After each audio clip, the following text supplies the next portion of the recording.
All right, here we go. We are hopping back into Bookwalker. Uh, we've got, according to what the story told us last time, we have got 3 books left to go through. I don't know how many we'll get through tonight. We were averaging at two a stream, but last time it took us an entire stream to get through 1. So we'll see how long this goes.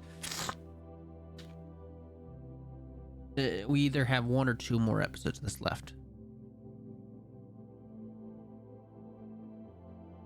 Not sure. Oh, that's right. We're about to go to do the sword and the stone. Okay. Before we do that, let's look around and see.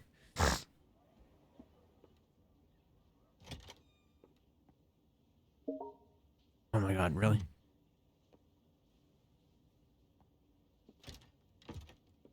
All right. Well, let's hop in. All right, here we go.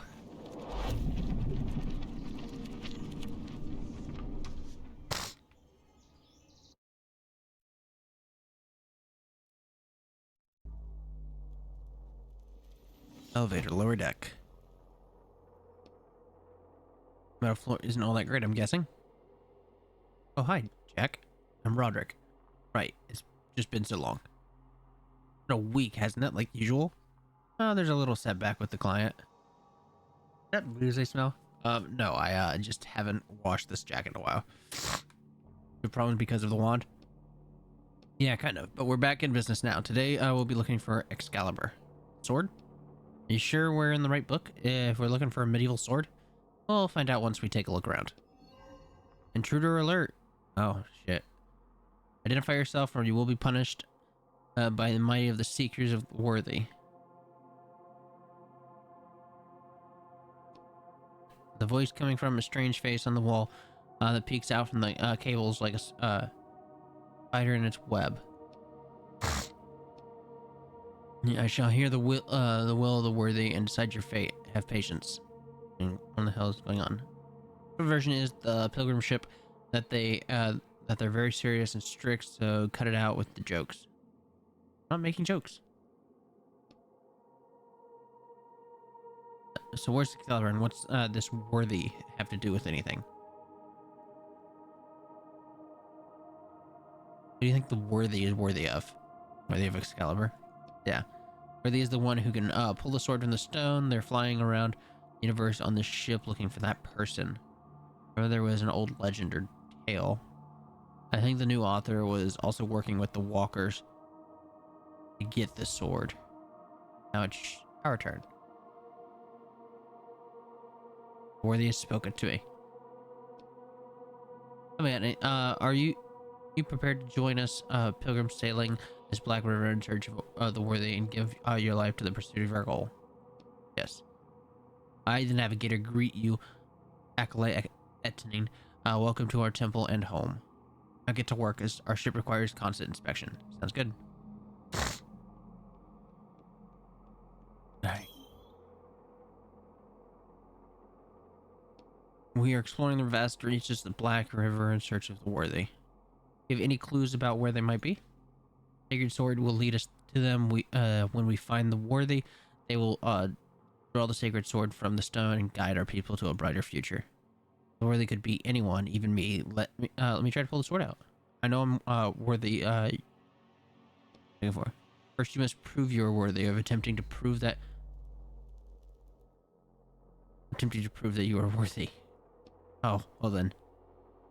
Say truth, inspect the machinery, and help your brothers. That will guide you to the gradually understanding the truth that will unlock the path to the sword. No shortcuts for you. We cannot even discuss the sacred sword. Level the ship, it must be in the holy part of our vessel. How do I get up higher? It's simple. You'll ascend once you prove you're worthy.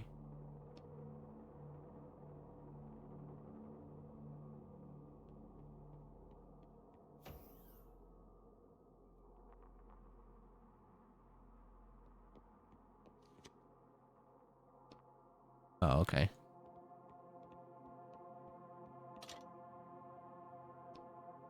Message appears on the screen. Brother, place the broken object in the slot and it will be restored to its former appearance. Object creates menu appears on the screen. Okay, so this is the crafting table. Okay.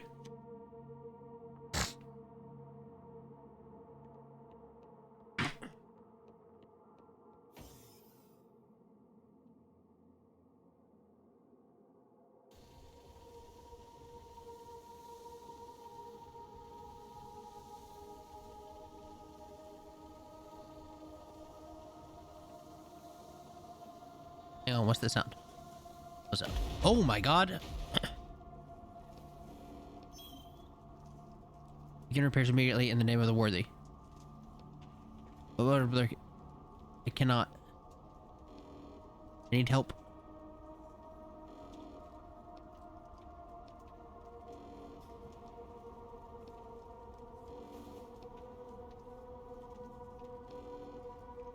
Not fear the disillusion on your path. Remove them from.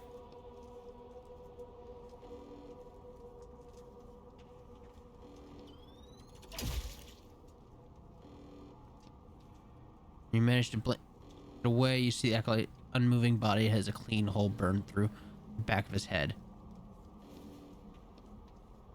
And you begin to prepare immediately in the name of the worthy. They gaze upon the guide in your hand as their own. Your hand instinctively reach for the back of your head. Those repairs.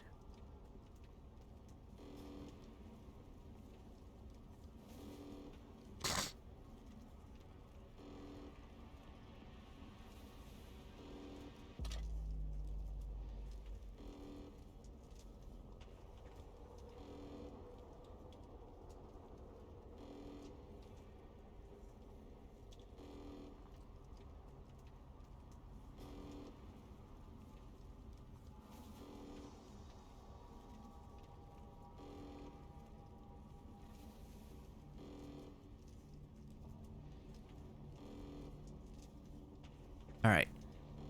You look at the glow inside the engine through a dense wave of heat. It's molten metal. You should hurry before the core melts.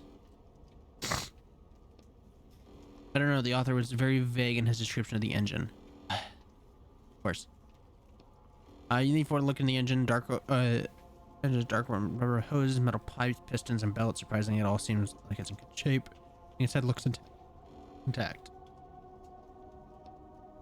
Reach the closest moving part as an engine. As soon as your hand touches the metal, you pull your finger back sharply a step away. It's supposed to be molten hot as space engine, right? Yeah, that's the alarm too. It's normal too. And these lights are flashing. Yeah. Oh. Cause the engine temperature to increase. No, in the name of the worthy. It seems that the cooling system is out of order. Follow the lower hallway to the cooling center and try to determine the problem. It will be done.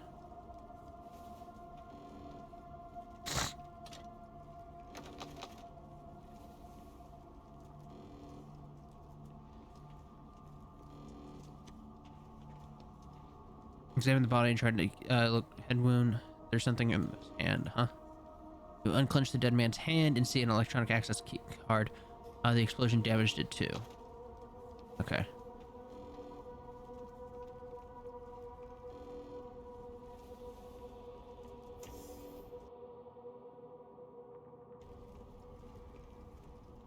Cooling system.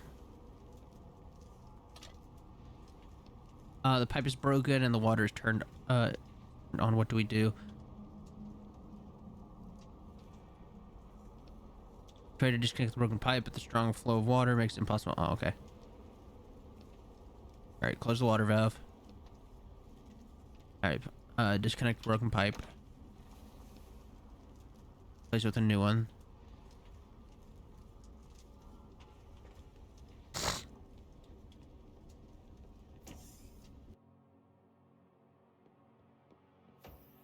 Alright. The repair machine. Broken pipe in. Wow, it even recreated the rust on it. I guess that's looking for explosion. Go ahead and do this real quick. Alright.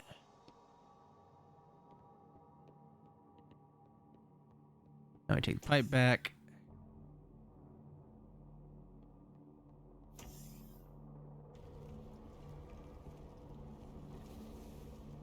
I didn't see the container at first, but I...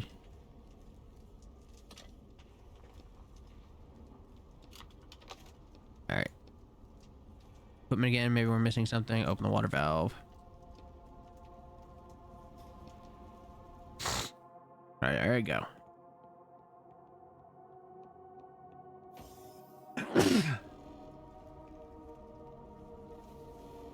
Alright, to engine.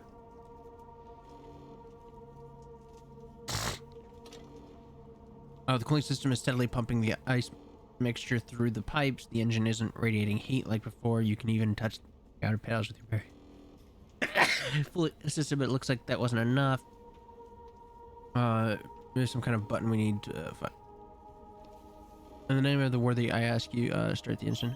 It's not me. You should direct your prayers, acolyte, heresy, but to the worthy, I'm just their servant. We need you, the engine. Worthy, I pray, start the engine. You clearly may not have not managed to learn the holy lynch yet, so I will help you, newcomer. Repeat after me. By the will of the worthy, I pray for the flame to obey my will and activate this mechanism. Something inside the engine starts rumbling discontently, gaining momentum. Suddenly, a shrill noise fills the room. You do have a faith.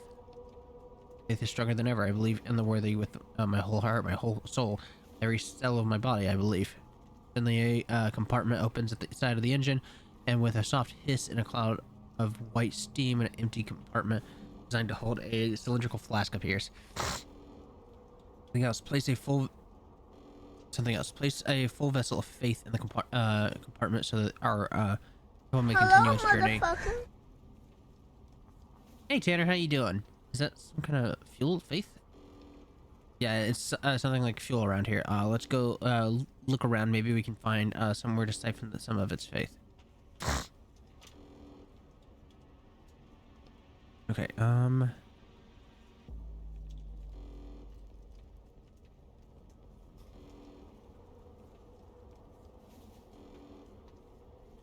before one of these engines had a thing, but I guess not.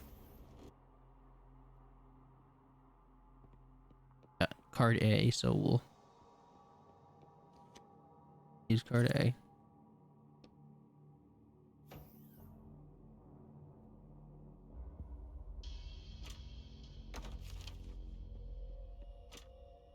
The woman is lying in this tightly closed capsule, her eyes closed and lips rapidly and soundlessly moving as she recites something. The woman looks absolutely exhausted, which makes it hard to guess her age. She could be 40 or 18. Her outfit is an odd blend of medieval style and futuristic materials. Her hands are folded across her chest, and she is holding something, but you can't see what it is. The capsule is full of electronic equipment and tubes leading from the woman to the glass vessel. They're slowly filling up with glowing liquid. Among the unintelligible labels and symbols, you see only one you understand. Capsule temperature 24 degrees, manually set. There's where they call it faith. Going out of her? Don't think about it. The vessel is almost full. You can take it. What will happen to her? You glance at the woman behind the glass, who continues her silent reaction. She'll be okay. Pull the glass of the machine. The woman in the capsule pauses for a second. A new empty flask appears, and the old one was where the old one just was. The woman returns to her original state. The woman doesn't react at all. Okay. Oh, okay.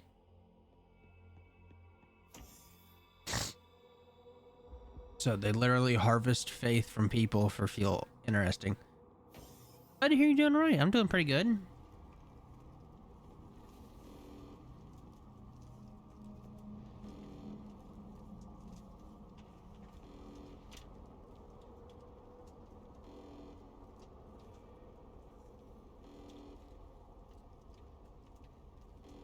Here's your flask.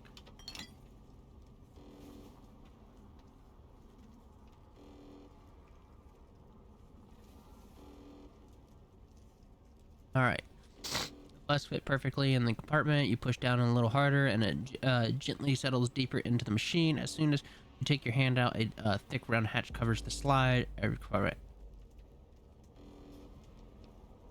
Uh,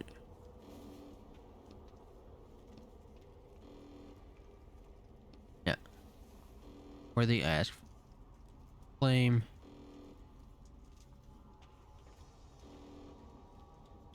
Oh, fuck. Was it I ask for or I pray for the flame? I think it was I pray for the flame. To heed my will. And at the very second, it currently passes through your jaw, clenches so tightly that you feel like your teeth are. Remember the. I need to touch. I pray for the flame to obey my will, and I. Oh, to obey. Shit.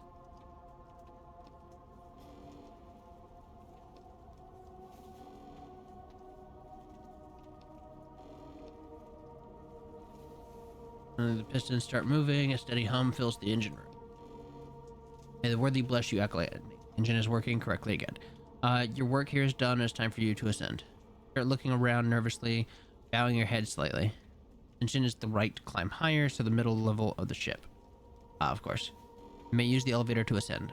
And the location of the sacred sword will be made known only to those who have proven themselves worthy of that knowledge. The navigator's voice is always cold and mechanical, but he says the phrase in an even colder voice.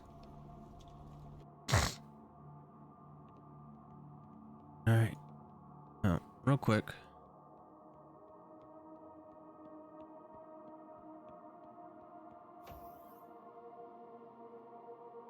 Look at the synthesizer.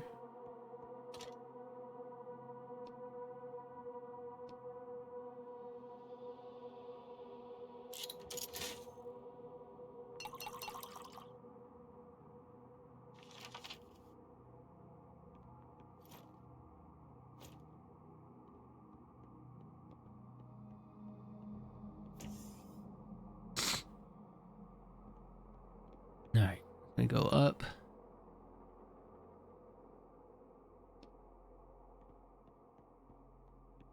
I don't know if that's.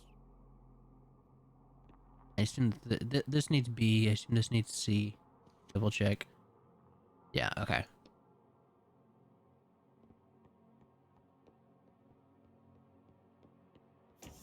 Alright, I guess the only thing to do is to go up then.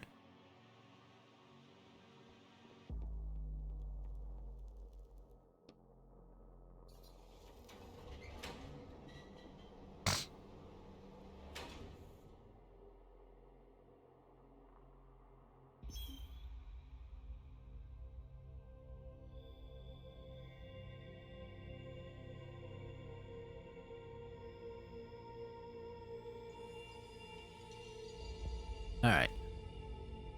Welcome to Earth. Earth? It doesn't look like it. We call lower decks hell, the middle decks Earth, and the upper decks. Correct, brother. I see you have already studied our scriptures. If the will of the knowledge guides you, visit the library on this floor. Okay, this Excalibur. Every acolyte who sends from hell must first serve 5 human years on Earth before they will be permitted to touch the sword. After 5 years have passed, can an acolyte grasp the highest sacred truth, and then the worthy will permit them to ascend to the heaven and touch the sword. Begin your service, for your 5-year countdown has begun. Serve, study truth, inspect the machinery, and help your brothers. Only routine will guide you to gradual understanding of truth. Down and figure out a better plan than mopping up floors for 5 years.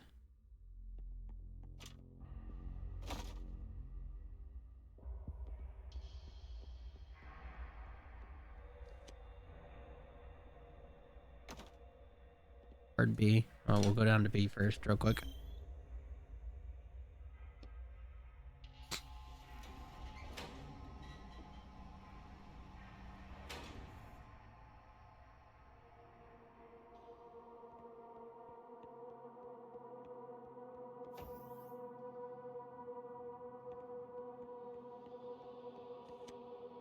Card B.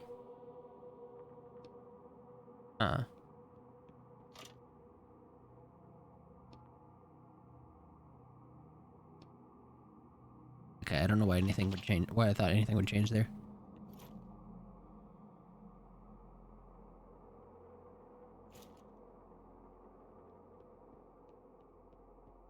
So why won't card B work? Guess I gotta do something else first.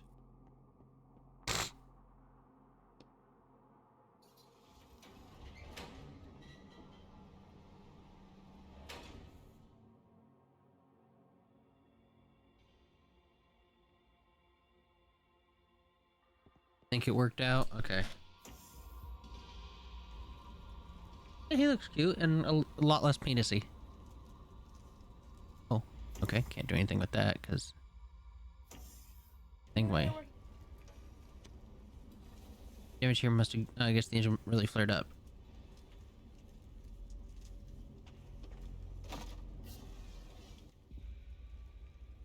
Sits. Oh, that's good.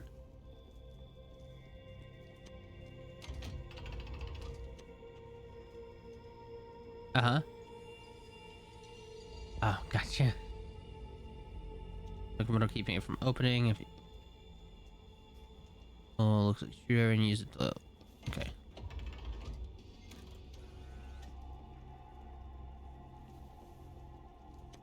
Ring if handle worthy prevents me from serving you, I will cut it off like a weathered root. Let's write that down. I'll call it the sacrifice prayer. Be sure you won't get them mixed up with such strange names. Oh, I'm sure that'll never go wrong. You hear the words of the past recited in the voice of prayer. To lower the righteous sword, recite the sacrifice prayer. Alter the electrical rivers, currents, recite the spirit prayer.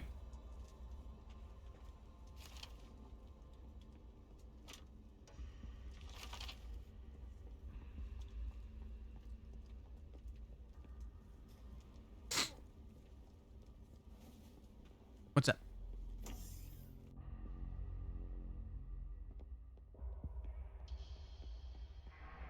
Missed it? Uh-huh. The appointment?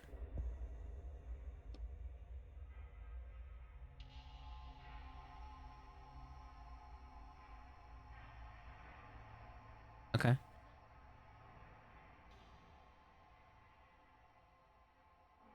That's never been the case before, so I don't think that, I think that's just... That's fair. This is what moves your ship forward. Without the search for the worthy would be impossible. There's needed ship. There's needed on each ship deck as well as in each stage of lives.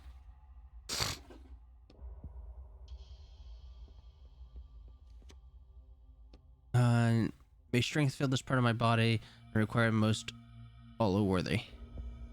Okay, that should be easy to remember. I'll write that down. I'll call it the spirit prayer. Okay, that's where I need to move this.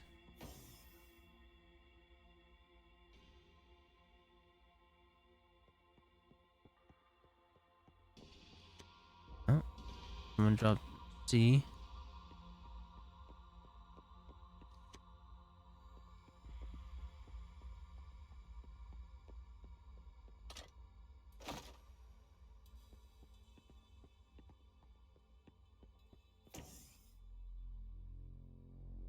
Go back out with the fire extinguisher, and then we'll work on the electric puzzle that's here. Oh, it's smoke, I guess, or maybe not. It looked like it was moving for a second, but I guess not.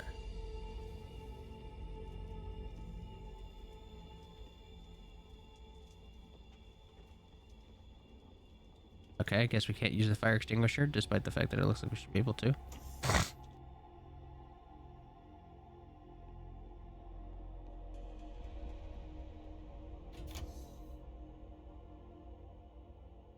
Avi.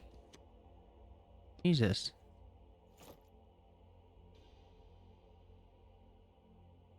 Oh, okay, I can't, I guess I can't do anything here without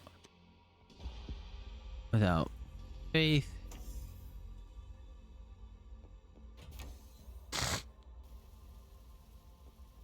Oh, burning cryo capsule. Well, that's not great. The device connected to the prayer chamber is on fire. It won't be able to get... It shows no sign of life, just like the equipment surrounding the capsule. The flask of faith is filled up before the fire and is unscathed. It's a miracle that it's intact.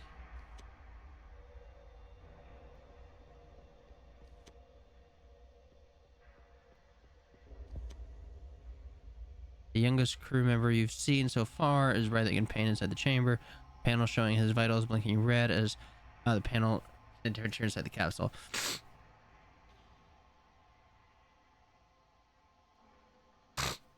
Overheated, we should cool it down so the guy doesn't die. On the side of the panel you see is set automatically is set to controlled by navigator. Just gets temperature a little, he's about to burn alive. My data shows that the capsule is currently at optimal temperature. Where do I get ice?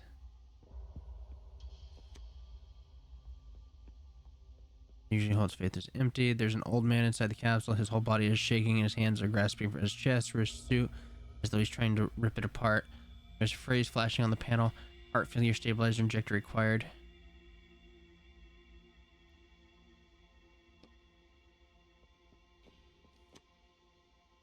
And lies there motionless in the capsule. The flask of faith next to the capsule is completely empty. The crew started to lose faith in their mission. After so many years of fruitless wandering, I'm not surprised. Wait a second, look what he's holding. When the capsule and steam escapes, you can see that dead man's holding a tape reel. What's on there?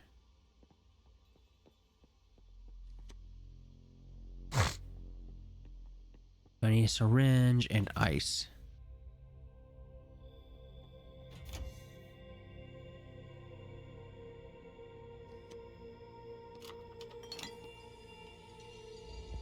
Spirit prayer.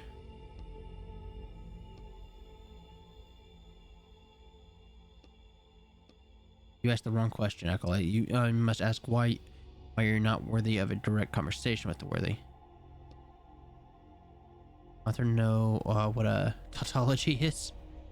In any case, I specifically was created in the supposed image of the worthy, and therefore I received signal from them. You were created? I thought you were human. The worthy has declared their will. You may activate the device.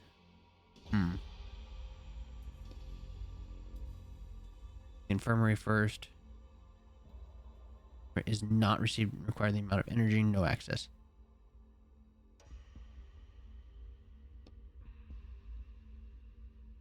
These energy usage statistics almost 70% of total energy. Him needing so much, forcing them to fly slower than they had originally planned. I guess he's just that important. How much shall I activate for you? Yes, kitchen. I'm gonna receive required amount of energy, access granted.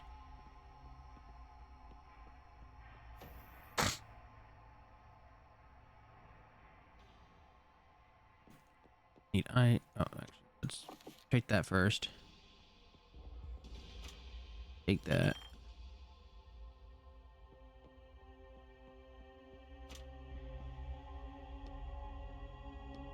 You pull open the handle. Nothing. It's not going to work. Maybe there's a knife somewhere in the kitchen. Knife? Are you joking? You need a sledgehammer and chisel to break this ice. Or an ice pack. There must be an ice pick around here, right? For all that space, ice climbing they do. Have to be an actual ice pick, but there must be some kind of similar tool in here. I don't see anything. Maybe you should ask your neighbor. They'll hate me now, but I'll try. Maybe you should have returned their shit after you borrowed it.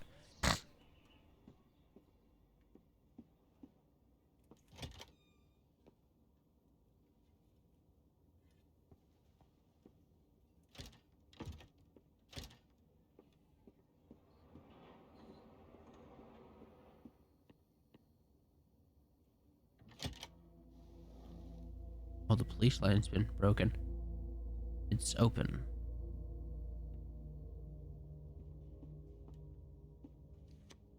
Bathroom is boarded up.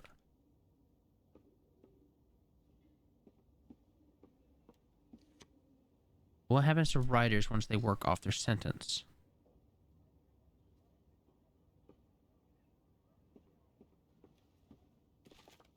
A blank book. My neighbor tried to start writing it.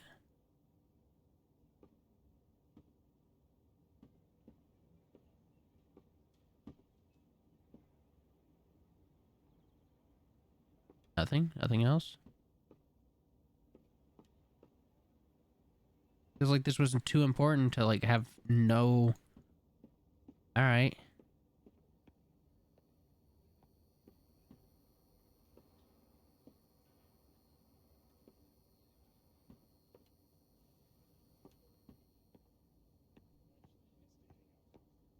Hinting at that room being important is just kind of a dead end? Alright.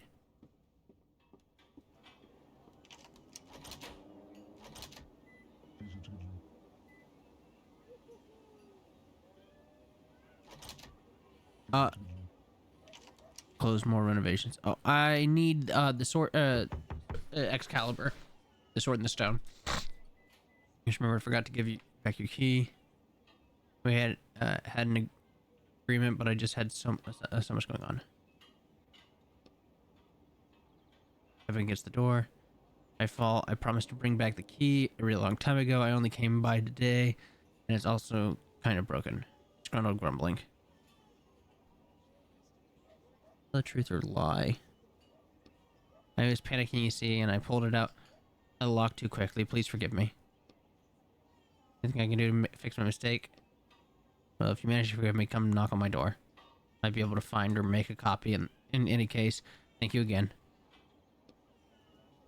Yeah. What the hell is all this?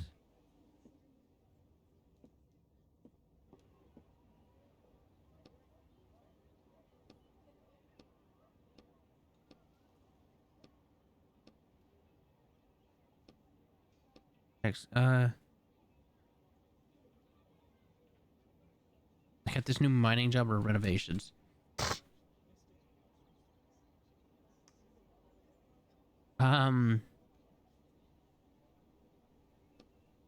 Job as a miner. Today's my first day. They told us to bring our own pickaxes, but I seem to have lost mine. Even have a spare? Or nonsense. No way. Even old Henry falls for that one.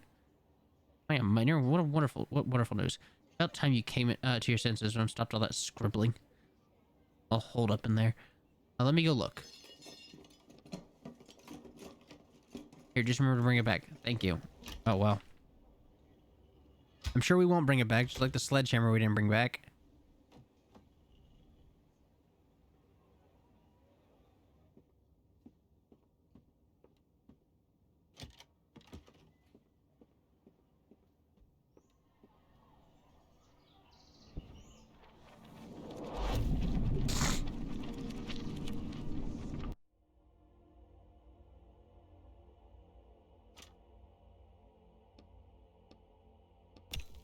Alright. Ice block. Might come in handy. What for? Let's cool something down later. You'll find out. Fine.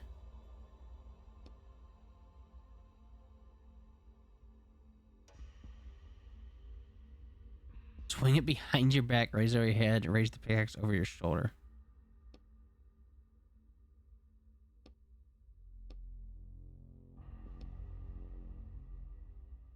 Yeah, that's your motto. On with measure, swinging. Thin crack appears along the chipped off chunk of ice from the floor. Okay. Oh, okay. I have 3.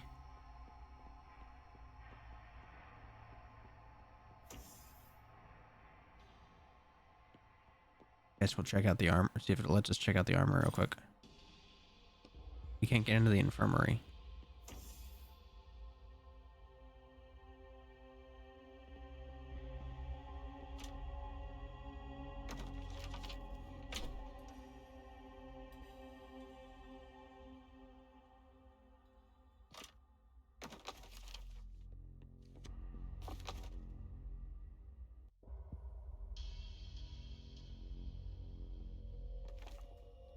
Part of a note, it underlines the fact that there was a sharp increase in suicides on Earth after our crew took Excalibur off the planet.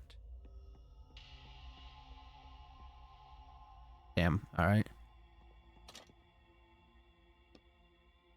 Decorative metal frame with floor motif. How does it turn on? Maybe it runs on faith too. Look under the panel and see a familiar empty compartment designed to fit a flask of faith. Oh wait, another prayer. And the voices of the disciples will resound along the Black River, from the shore to shore, from source to mouth. Let's write that down. I'll call it the voice prayer.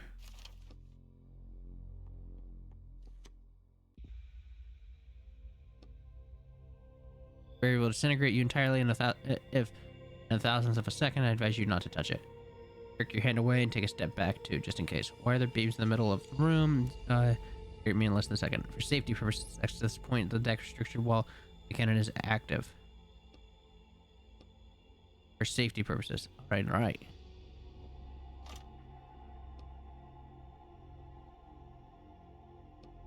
You sure that's a good idea? Your finger slides across the screen for the first second. It seems like nothing happened. Within the next second, substantial static shock runs through your finger.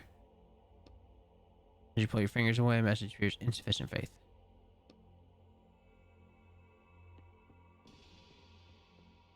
Alright, we'll go through the ventilation shaft first.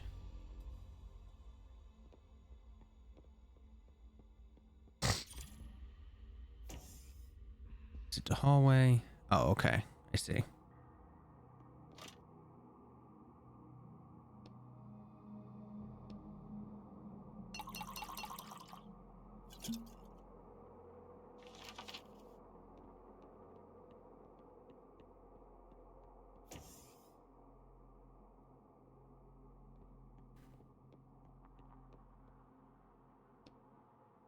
Ooh, there's a big storm rolling in. Thunderclap just shook the whole damn house.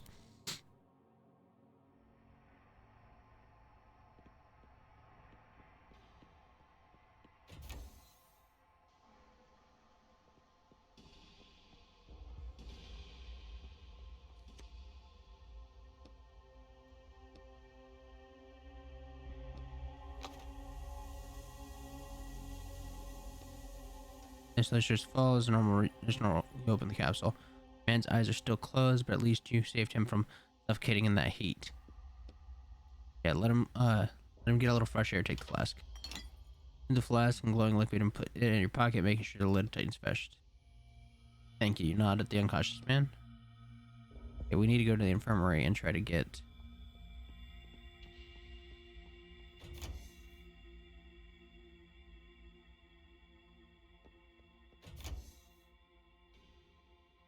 Can I give this more power?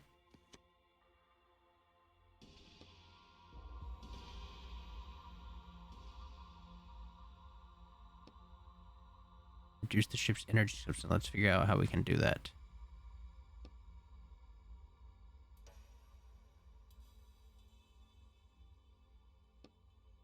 I mentioned my neighbor, the writer, who lived below me.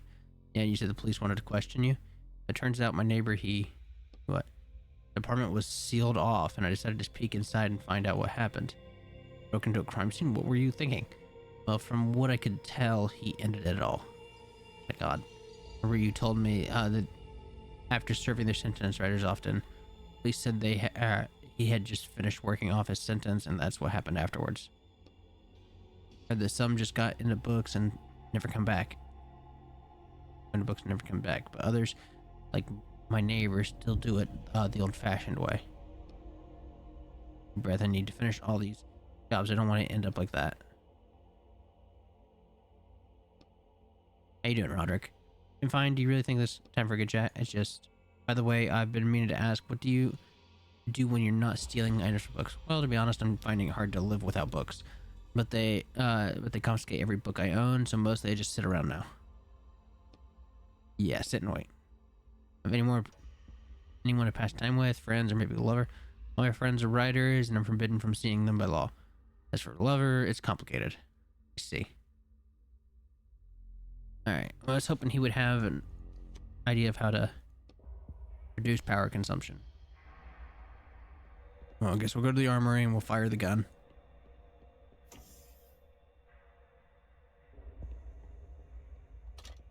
Insert flask.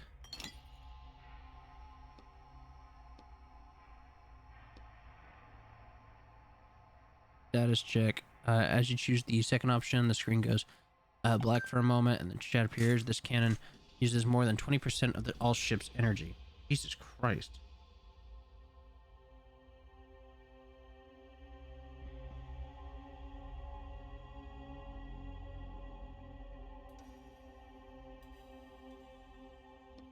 That's why we're going to turn off.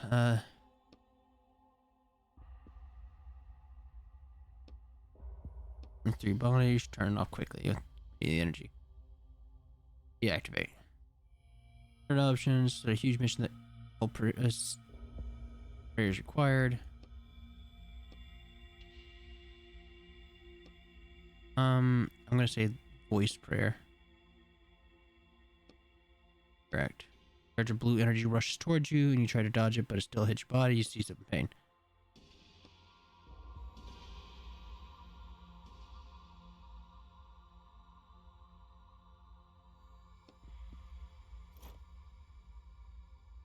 To hear the words of the past, recite the voice prayer. To lower the righteous sword, recite this. Oh, okay. Sacrifice prayer. Yes, and the control panel goes dark. You can. Okay.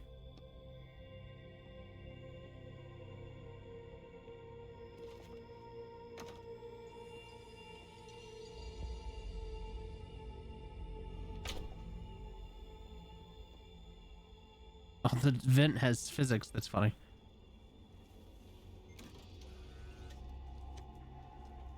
Jammed.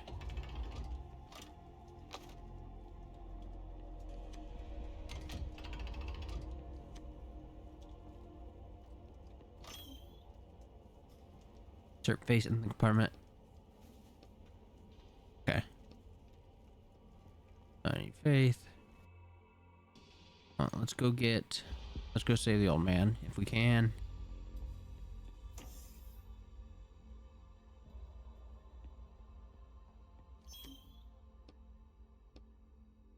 Infirmary.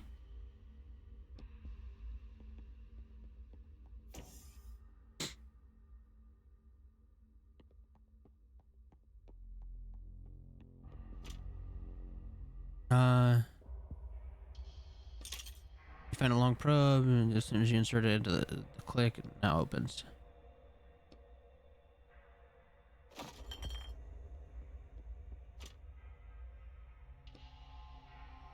The first thing you notice is 3 blue numbers in the middle of the screen.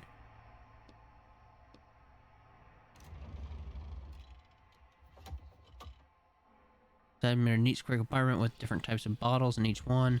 You pick up the closest one and dandelion leaf. Bulk medicine of space age. Is it empty? You put the flask back on the shelf. You check the other compartments. Okay.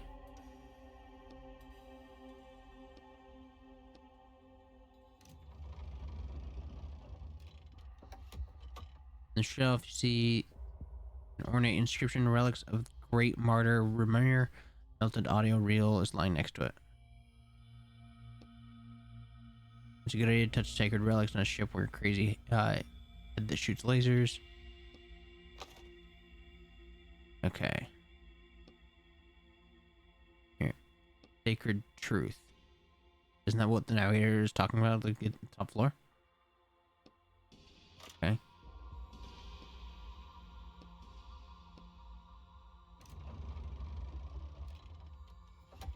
Alright.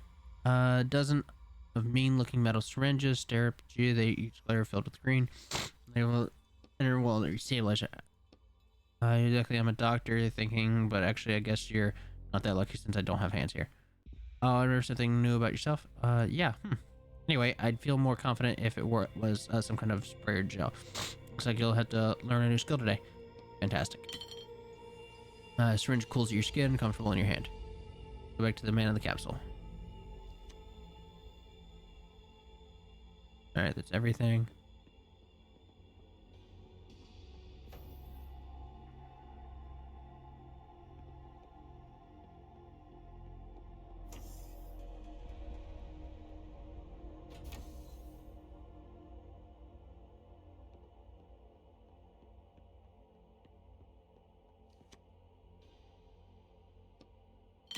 Use the syringe. already saved the old man. Inject him quickly. I'll never done this before. Don't... catheter there to the left under the panel. Just stick it in the needle and push out the medicine. Shiver of relief runs through your body as medicine disappears into the capsule. The old man's condition starts to improve before your eyes.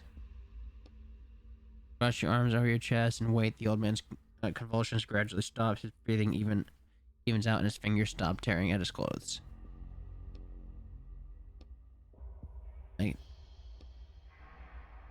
Wow, alright. We just like, alright, now I can move on? Wow.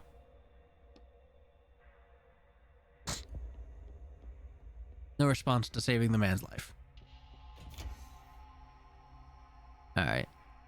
Get the elevator down. I think I...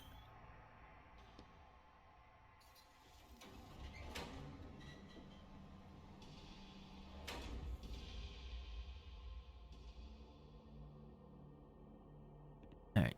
Good cells.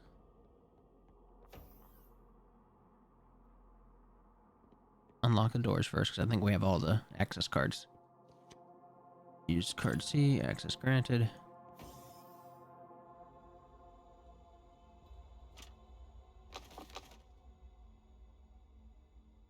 that it? That's it. Alright. And card D.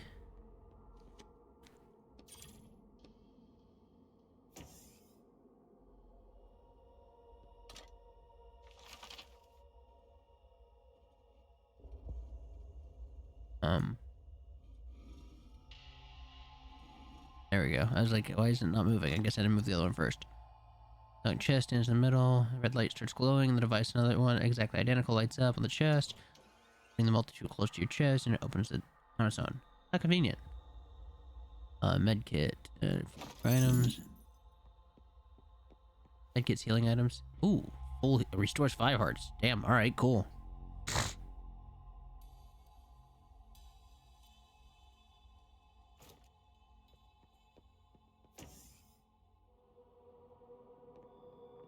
Alright, repair module.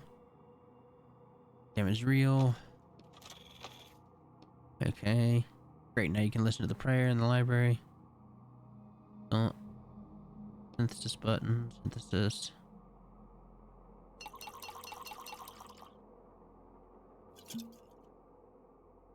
Alright.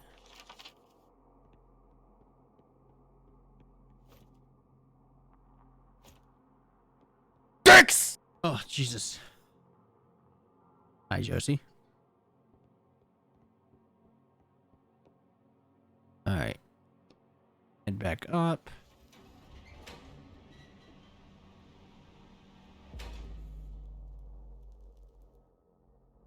Now we need to head into the cabins, reactivate the armory.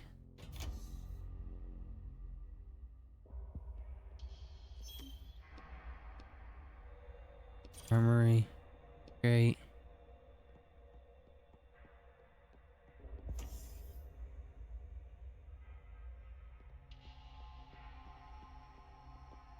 Wait, there's a crate here.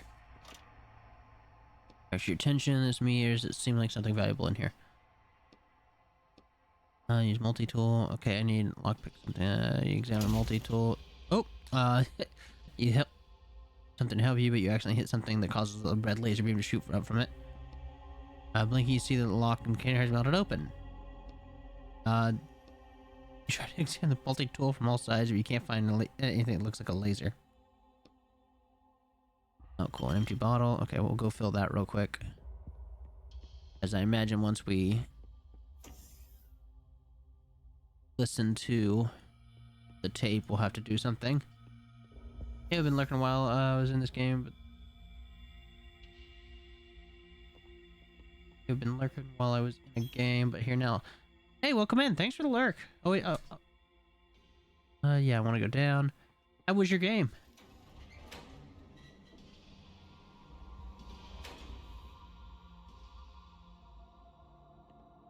Oh. I'm not fully awake tonight. I'm kind of struggling.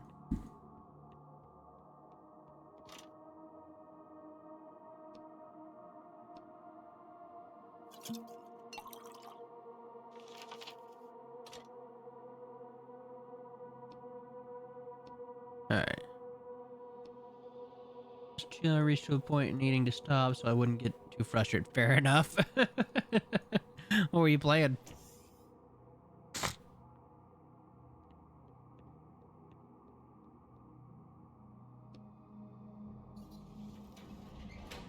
Little Nightmare. Oh, yep. Okay, I understand. I understand. Good game, but I can understand why you'd get a little frustrated with that.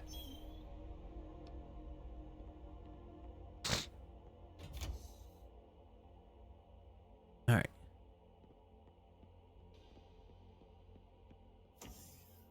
Now back through.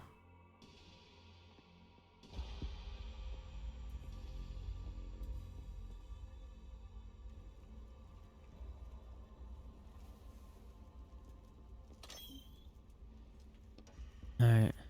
Insert faith. And gently slide on the machine. There's the voice prayer. Thank you, worthy. It looks like we can use the machine to listen to audio reels by a member of the crew. Might be useful information on them. Audio player. Wasn't there anything like that in your book? No, although considering where we are now, nothing should surprise me. Insert reel number 1. I hear an old woman's voice coming from the crackling speaker. I remember reading an article criticizing our mission even before we set off. I want to record the author's thoughts before I forget. He wrote about how the sword, which he blasphemously called a hunk of metal stuck in our stone, led to the idea of dividing us into worthy and unworthy. Gradually, people would understand that their chances of being found unworthy were extremely high, found ways to avoid the test, coming up with crazier and crazier excuses to keep from becoming stigmatized as unworthy. This hunk of metal, which allegedly got stuck because of shifting stone slabs, caused a general acceleration in the development of interplanetary travel, which eventually led to our departure. However, and audio disturbance, sometimes even I begin to wonder. The recording cuts out. Processing. Warning, the material you're about to listen to was recorded on Earth and we consider it to be against our faith and our mission. You hear a middle-aged man's voice coming from the crackling speaker. In my attempts... Damn it. Manipulating the influence of our faith on our technology in light of the recent events, I came upon an interesting detail. After all, behind all the technology stands the lint machine, which has a proven 2% error rate. It means there is a 2% chance that the base algorithm that every machine, every computer is built on is capable of making a mistake or failing. The uncertainty and unpredictability that this fact imposes on seemingly faithful and reliable machines creates space for superstition. What if I pray and the mistake doesn't happen? What if I perform a ritual, cross my fingers, and the mistake doesn't happen? The recording ends. Left the reel to the right. You hear an old man's weak voice coming from the crackling speaker. Oh, worthy, I pray to you. Is not your strength I desire. Alright. You write the words on a piece of paper held against your knee. But the responsibility that falls onto me, who is bold enough to raise a blade above themselves. The voice cuts out, and then you hear the sound of the elevator opening and the navigator's voice from afar. Is this the sacred truth the navigator's talking about? If it is, then we won't have to work here for 5 years. All right, let's go to the elevator. I think we'll be allowed up to the sword now. Okay. Now time to run all the way back.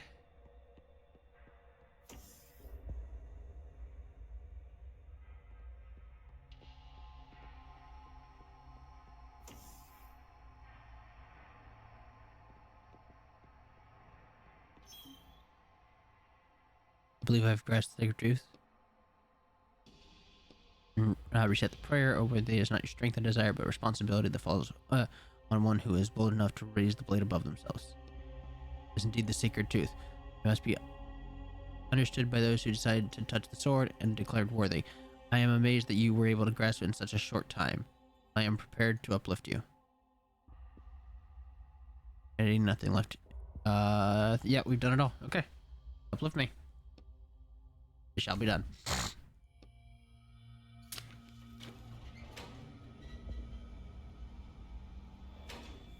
Looks like we might get through 2 books tonight, which means we'll only have 1 left. Check the server door before we go in. The door's locked. It's not. It says Supreme Navigator.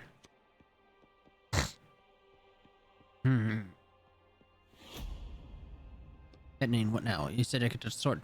That's true, but you've given a more important task right now. Go to the navigation cabin.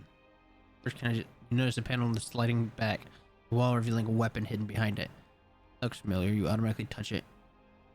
Touch the back of your head. I see.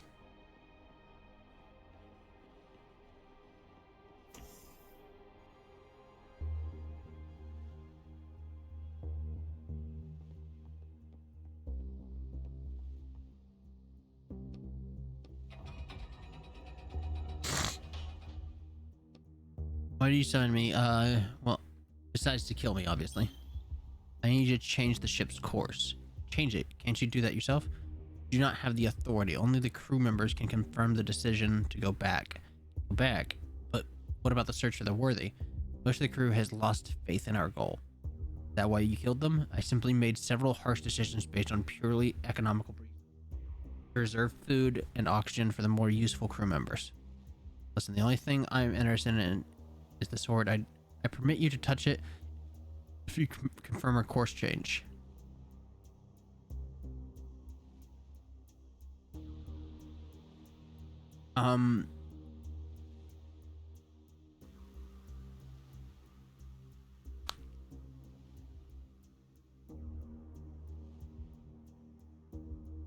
Go back or don't.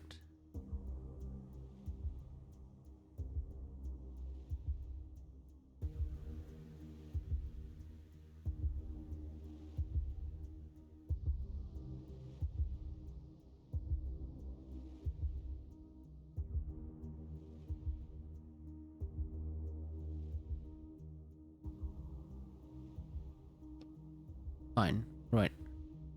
First, confirm your bloodline by stating your ancestral code. I cannot do that. Ever say a code in text? Hold on. If you do not remember your code, state your name of your ancestor and I will confirm the code for the database. And how did you get on the ship? If you are the ship, if you're part of the crew, you are vernacular. You cannot be an outsider here. You're part of the crew. The computer starts to give off a wisp of smoke. Must have a lineage, or else you would not have accepted on the crew. Can't there be an exception to your rules? There's no exceptions. The conclusion is simple. You are a member of the crew who refuses to confirm their lineage. That means you are opposition to our mission, which therefore means you must be eliminated. I'd say that far from the truth. Okay. So, I don't know if this is a required fight.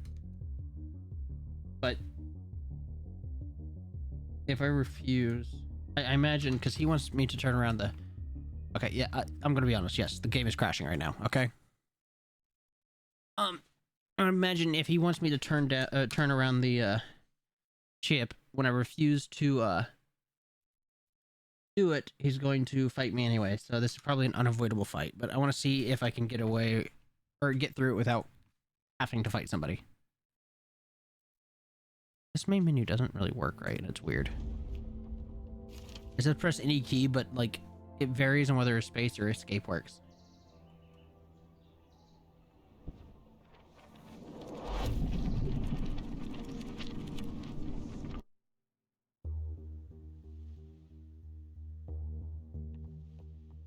All right.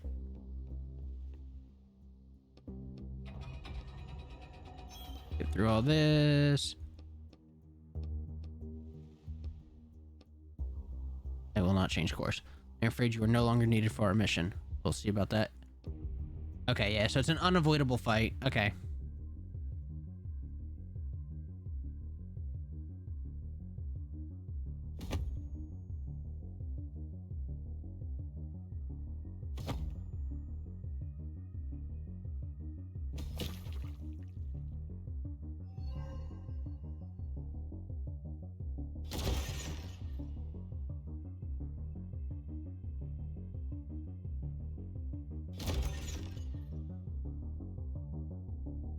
electrify is a buff, I believe.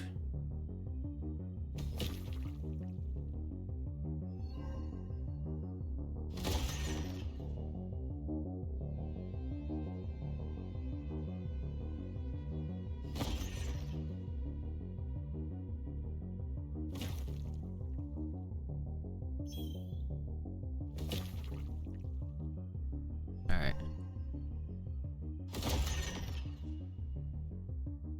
This feels cheap the way I'm doing this.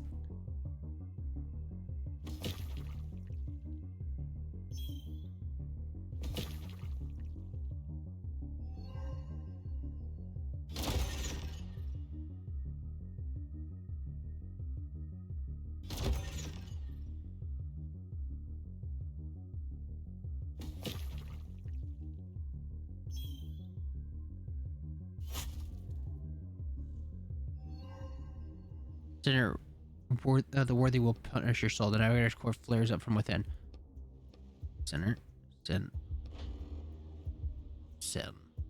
Navigator's voice cuts out in the middle of the word. Suddenly, a siren starts off.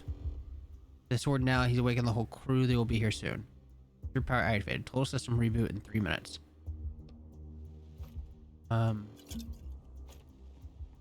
Refill that just in case I need it. Warning, Sinner on the upper deck. He's already back up. No time to waste thinking about that head for the sword.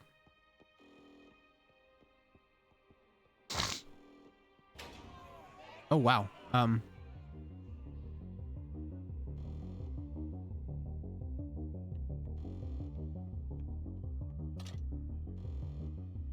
Look at your system to find life in the universe. Okay.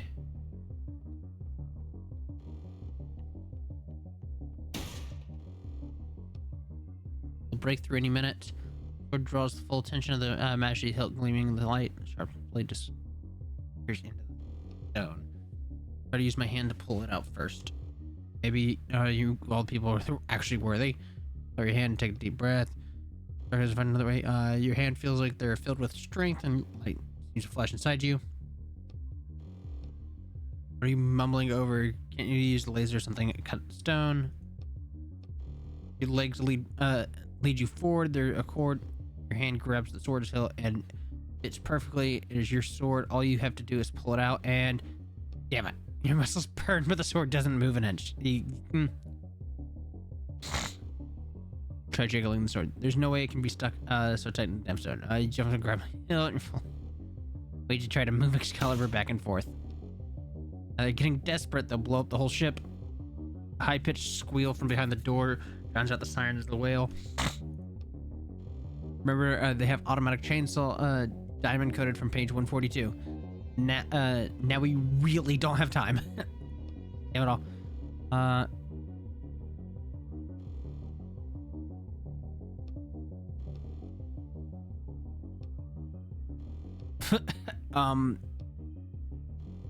This big chunk falls to the floor, crash. That's kind of unfair, but and you get the sword ain't cost. Shouting behind the door gets louder. Pickaxe strikes sounds. Sword lurch forward. You throw your pickaxe to the side, manage to catch it. The last second, there's still bits of stone on the blade, but all in all, Excalibur's free. Stone get pretty worn out over the course of the journey. Try to raise Excalibur triumphantly, but it's too heavy. It's so you saw the sharp teeth are tearing apart from the thick steel door right before your eyes. Time to get out of here. Time to get out of here.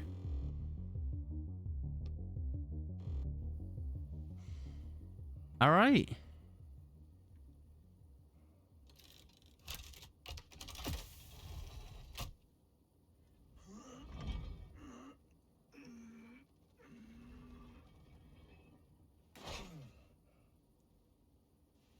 Still got the fucking rock on it.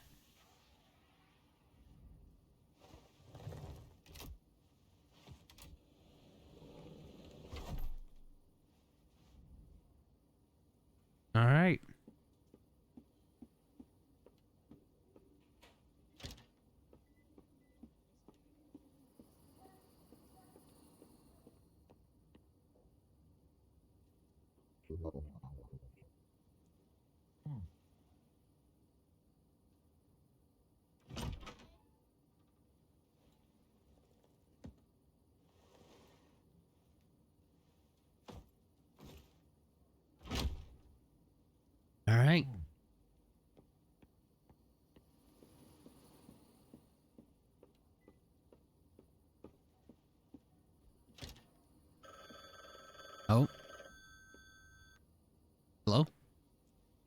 mean, you called? Did something happen? Called you? Yeah, I was away for the weekend, but when I came back, there were 15 missed calls on my machine. Jesus Christ. That name. Jesus. Here's something must have happened to you. Yeah, I'm looking around at empty beer bottles. Hey, I'm sorry, I don't know what came over me. I apologize for bothering you. Don't worry about it. Well then, goodbye, I guess? Yeah, goodbye. Damn.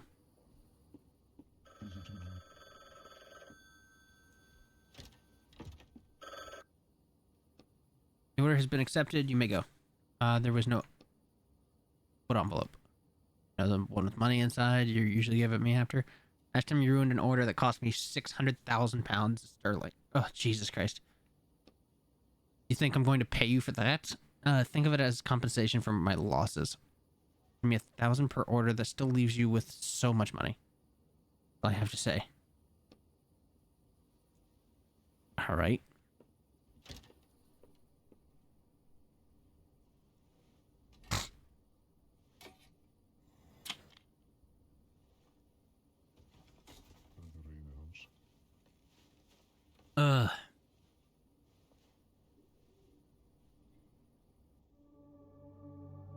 Week later.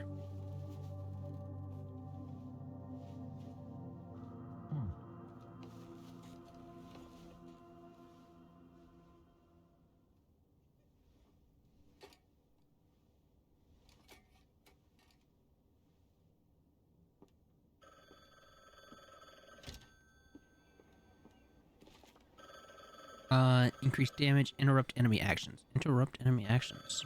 Much better.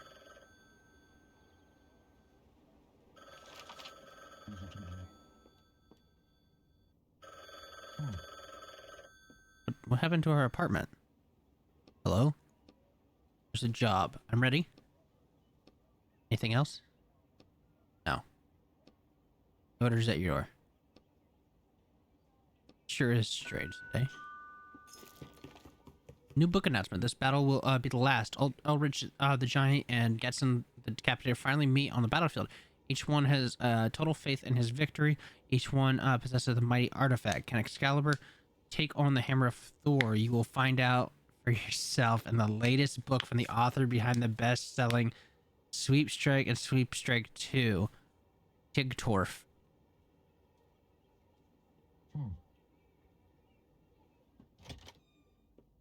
So, okay, we're stealing this stuff for another author who's using it to put it in a book, or put the stuff in a book to so he can make money. Okay, I get it. Why is our apartment so different now? Mr. Quist, I would like to congratulate you on your purchase of an apartment. You were not the best of renters and were constantly late with payments. However, when you told me you were preparing to purchase the entire apartment, I was overjoyed. I'm delighted that you have a new source of income, since as far as I understand, you are no longer a writer for a living. It seems you made the right choice. I wish you luck.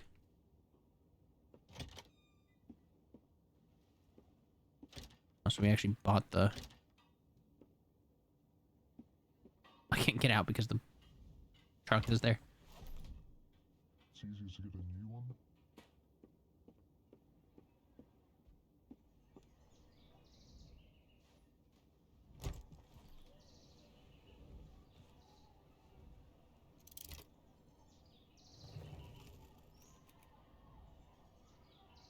I'll come back to you. Better do some gardening too. Oh. Okay.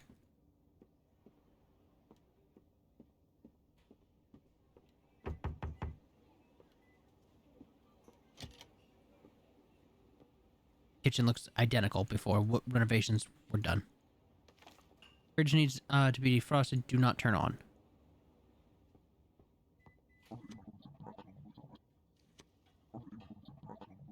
Not me, then who? Oh, okay, cool.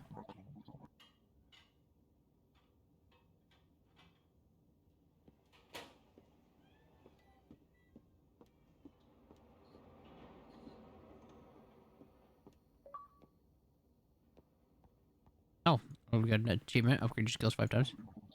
Have the new neighbors moved in already? All right.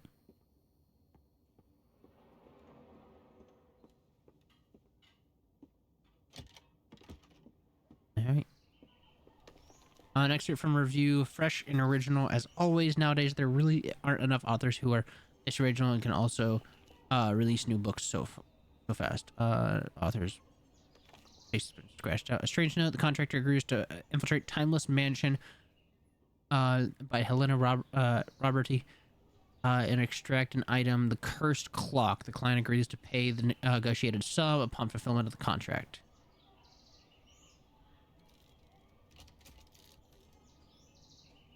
Okay, it's a big item. All right. Two more. There's one more book to go.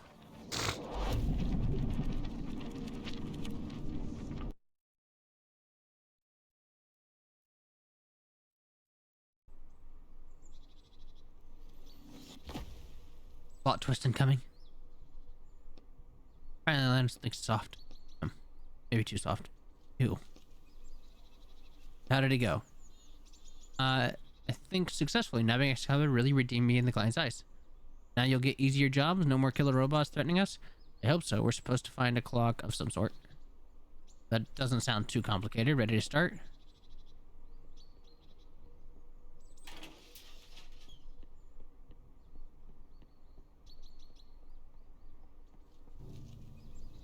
What? Hey, it's a cute place. I don't know about cute. Lightning? Are you okay? Yes.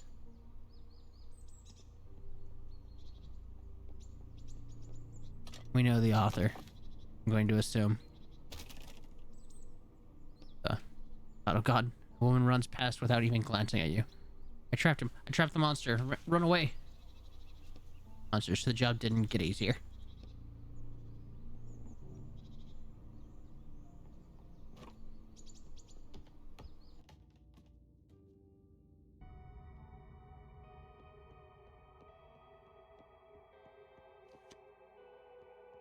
Steps collapse on the weight.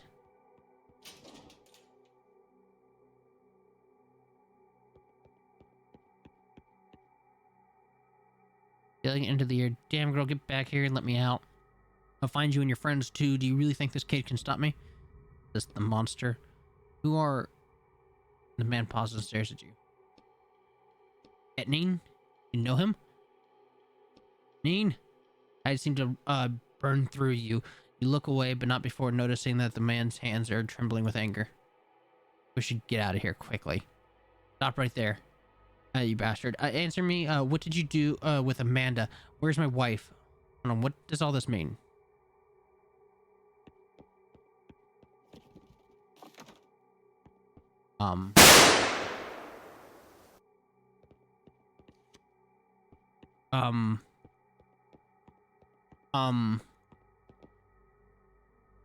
Why does a character in a book know us? I'm going to assume that means we've dived into this book before and did something. Oh, is this the book that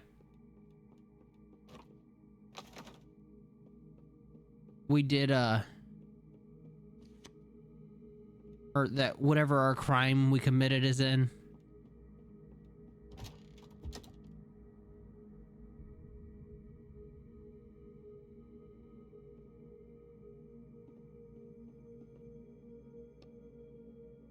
Basement, know you. This book. Oh, I wrote it. Okay. And Bo was arrested before I had a chance to finish the book. So, how did your client get this book then? I've only been stealing from books that are on the market. I imagine the rights to it went to my publisher and they decided to have another writer finish it. So that's why the dreadful man in the basement knows you. You created him? Yes, but not like that.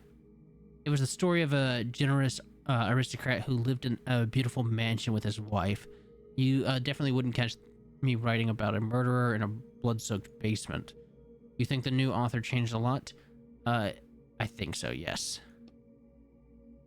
Who's this Amanda he mentioned? Is she here somewhere too?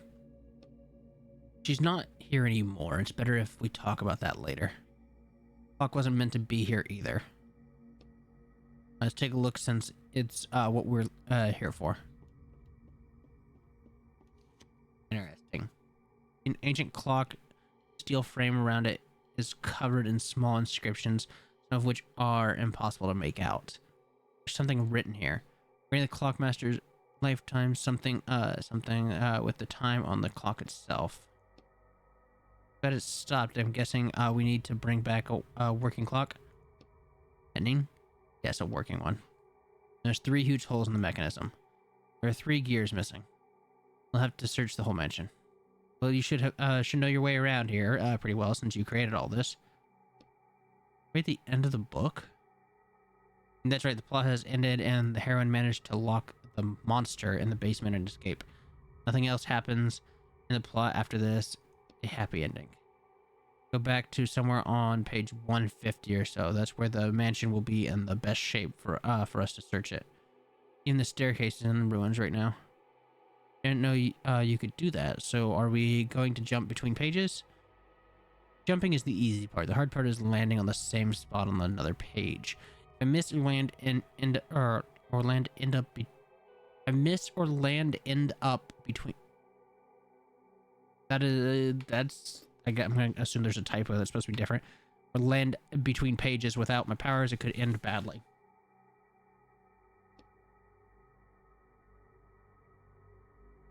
Let's wait.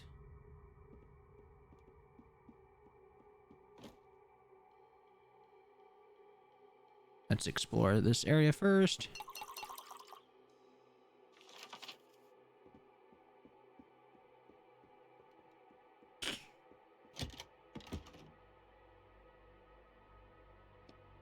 This was a room for entertaining guests. Looks like the master of the house became less social. His definition of entertainment changed too. Okay.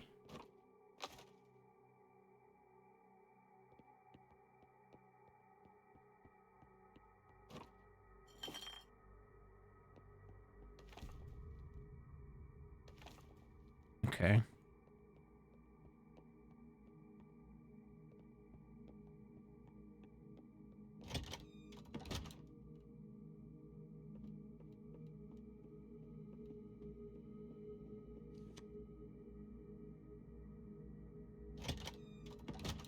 Okay, and that takes us outside. All right.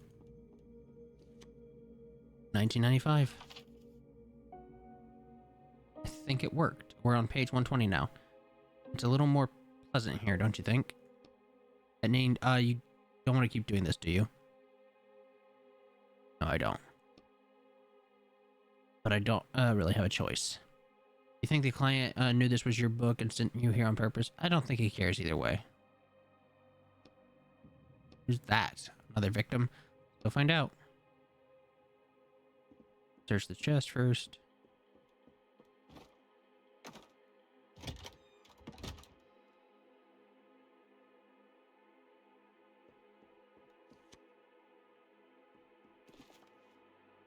One of the master's levers is an invitation to a ball hosted something.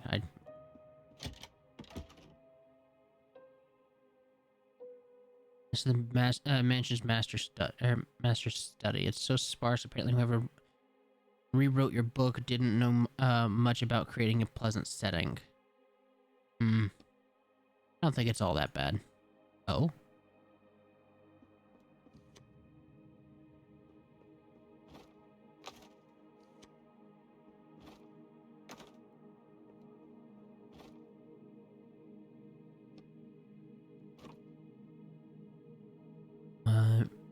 All the documents are scattered across the desk, and the desk's only drawers completely empty.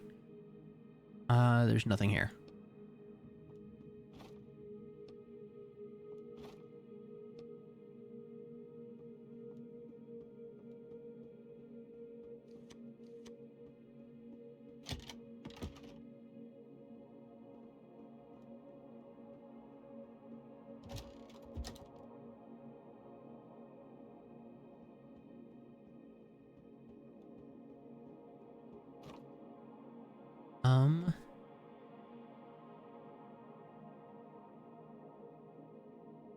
Cool. Craft 20 items. Cool. Achievement. We'll come in here. We'll take this cabinet.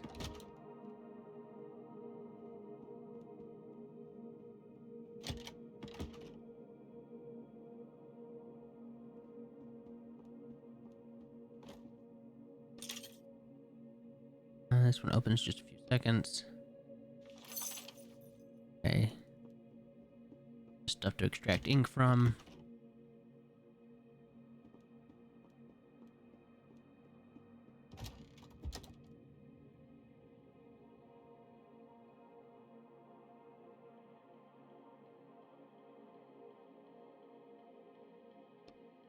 How do you say that? I think it's quite an adorable mansion.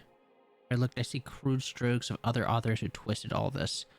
On the other hand, I do understand the publisher's position. Adult horror certainly sells better than what I imagine you originally wrote was a novel. So, the damn young adult horror, why did they have to ruin my book for it? I'll never be able to put things back the way they were.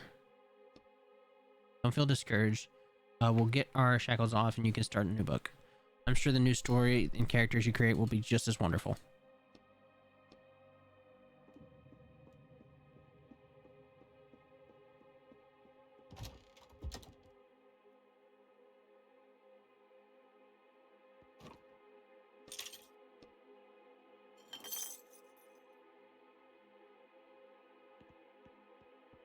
Looks like there's something behind the portrait. Guess not.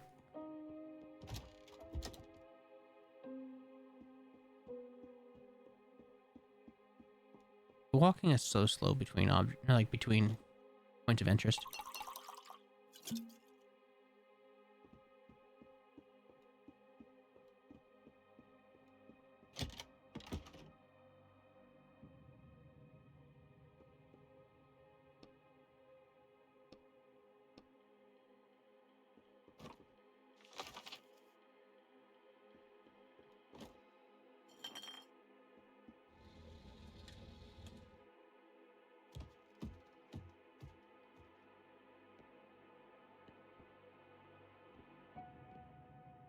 Empty cell, the scratches on the floor and chains hanging from the walls make this frightening place even without it. I wonder where our monster is in this time. I think we're better off not running into him.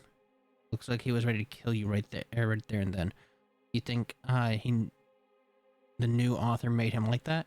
No, nothing's changed there. Oh. He's not supposed to hurt the other characters. He's wearing the manacles on the walls. And this change in him bothers me.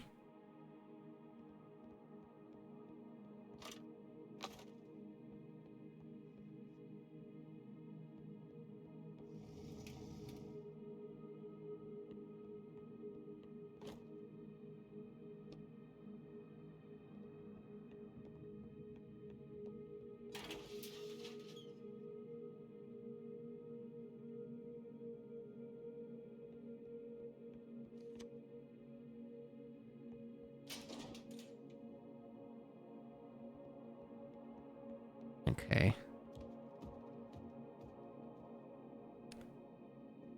Check outside real quick before I do anything. Or before I continue the plot, I want to check everywhere. Let me see if I can go outside. Okay.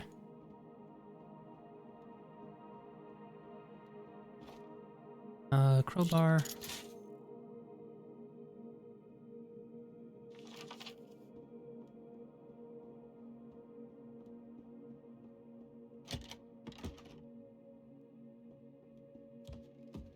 Open these boxes.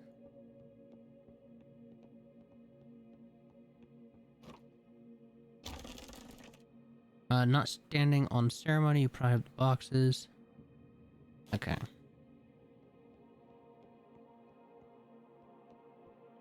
Now we just need the pliers to cut the twine back in the past or in the future.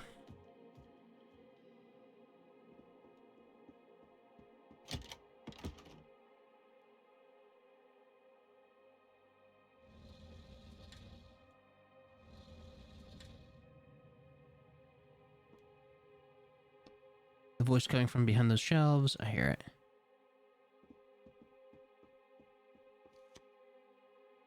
God, who are you? That's not important. My hand. She draws your attention to the handcuffs behind her back. How did you end up here? My brother and I were looking for something. I got Jonathan. He's still around here somewhere. You'll find him. Trust me, you'll find him. We'll see.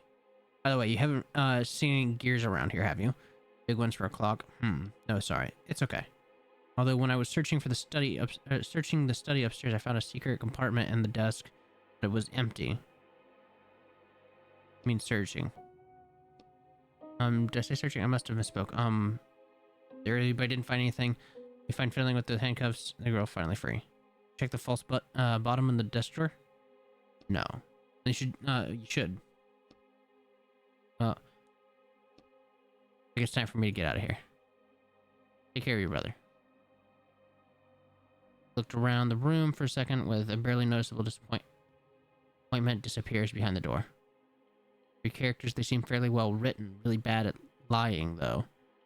No, I don't know her. Just stands against the wall. There's nothing of interest on the desk or in the drawers, not in this time.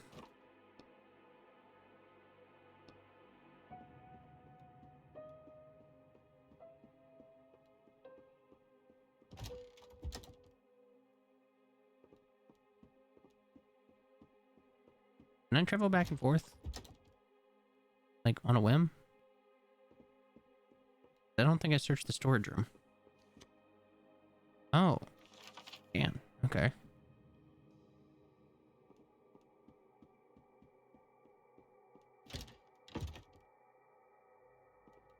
Oh, blocked door. Okay.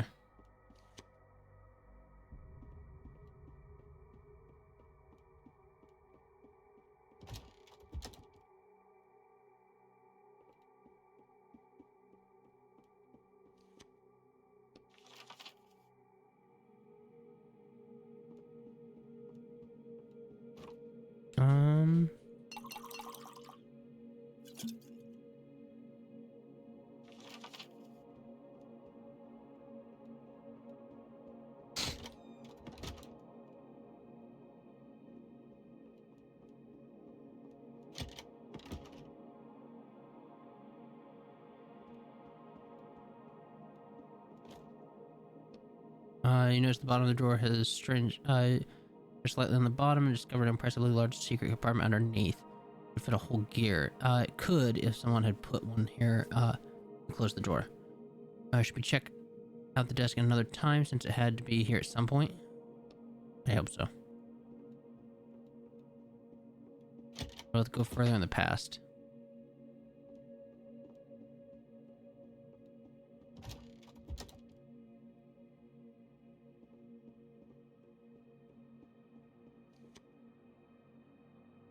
Oh no, we gotta go back to the future. We can't get up there in the future.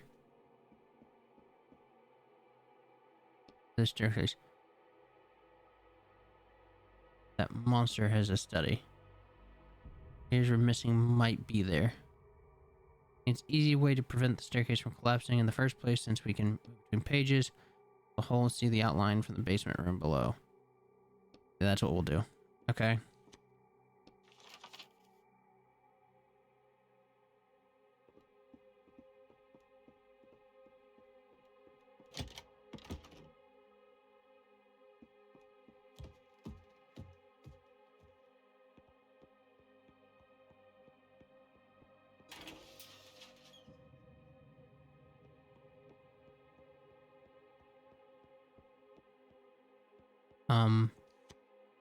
As we're in the staircase in the future, it looks like there's a water pipe leak.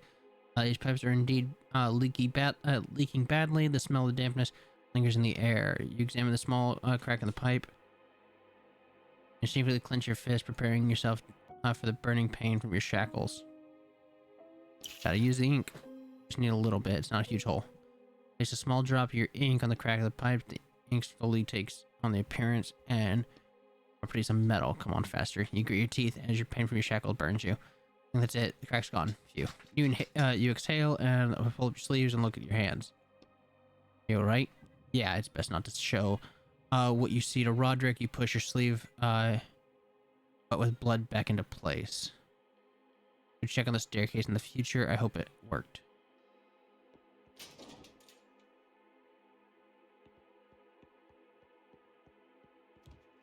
Navi dog. I got a Navi dog in here.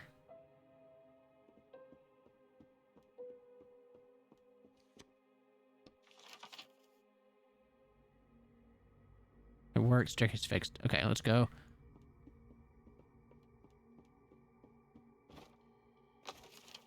Cool. One, so I need 2 more metal and some tools.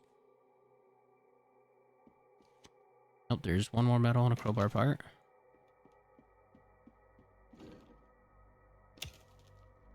Crowbar part, you need old furniture.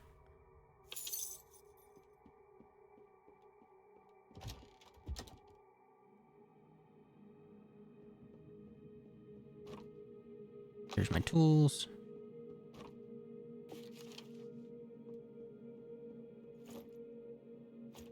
I think I only need 2. Wait a second. I'm gonna run all the way back and then realize that I need 3.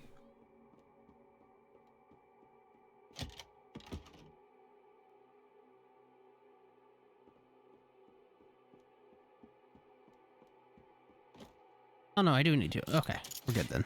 There we go.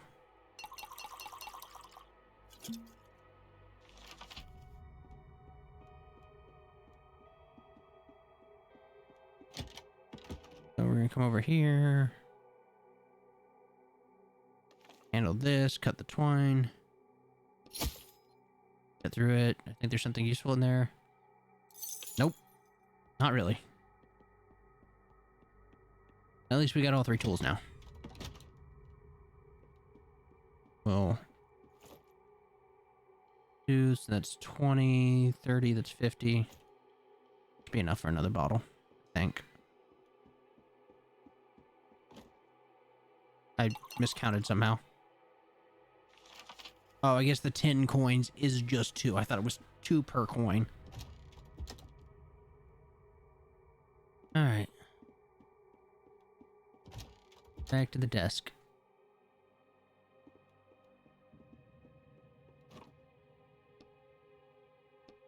Pre-land on the bottom, discover a large secret compartment underneath. Bingo. Here's side, just like left from the old rusty. Has some kind of demonic face engraved on the surface. Put the gear in your pocket. Let's go to the clock.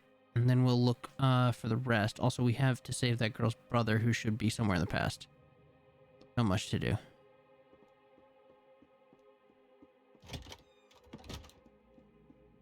Hello? In the hallway holding a strange walkie-talkie and flipping various levers on it.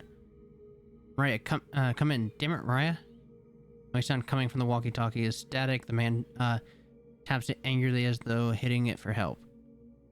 Damn, I think you noticed the man's police hat. Man suddenly turns around and you see that his face is made of paper. Up right there.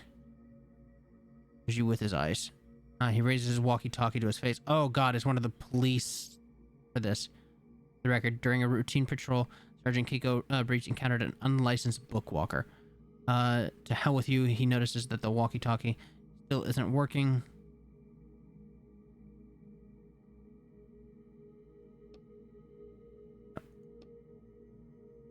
Name and I'll note it down as mitigating circumstances. Don't make me use force. Potter, I mean James. Robert Potter, I mean James. Yeah, James Potter. I mean, record the unlicensed bookwalker refused to state his name and is lying to the officer. He is also concealing his face behind a mask. Not for right now. He's pissed if we do what he says. In reality, and that'll be the end of me. And you. I don't know what the problem is, officer. I'm a licensed bookwalker. I'm here by order of my publisher. Yeah, and whose publisher? Who's this publisher that sends their employee into looks that haven't been pulled for into books that haven't been pulled from stores? We have a special kind of publisher. The man starts striding towards you, unbuttoning his uniform jacket. As he approaches, you raise your fist, prepared to defend yourself. Too bad Mariah's not here. She really loves beating up thugs like you. For the record, commencing neutralization.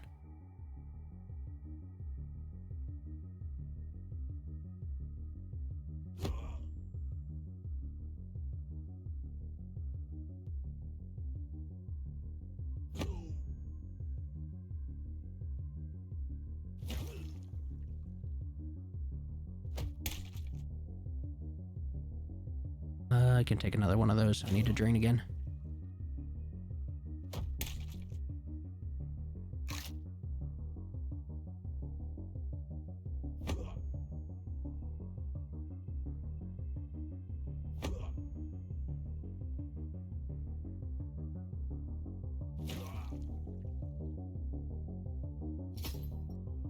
Oh, okay, that's fine. I'm not going to use Slash on you anyway.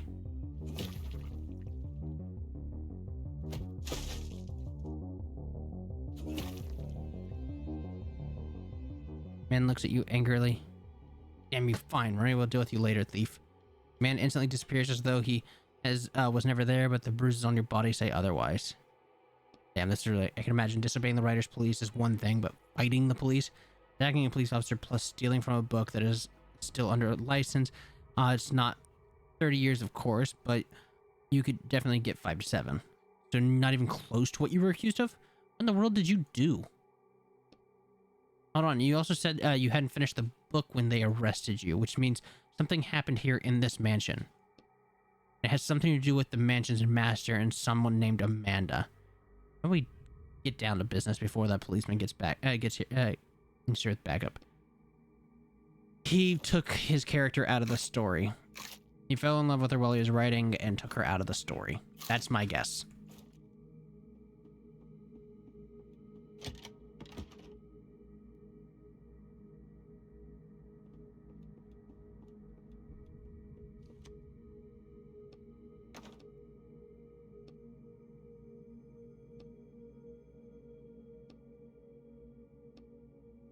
I need to find the other 2 gears, but let's speed things up a little bit. I feel really uncomfortable in this place. I thought you'd be really glad to be back in here. No, I'm not. And this isn't my book anymore. They twisted and destroyed everything they could here. I wish I could burn this whole book to ashes. Alright, let's start with the girl's brother. Maybe he knows something, since as far as I can tell, they investigated all this already. We didn't see him in the past. Can we jump even earlier? Yeah.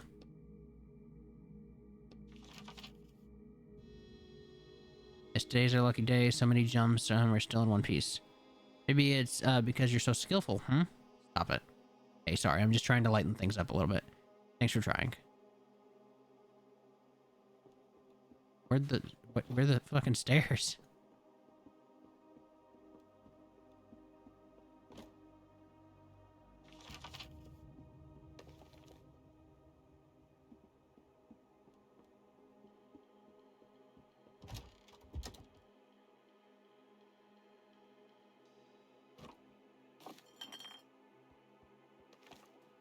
The master's letter is charred and it's addressed to his lover Amanda.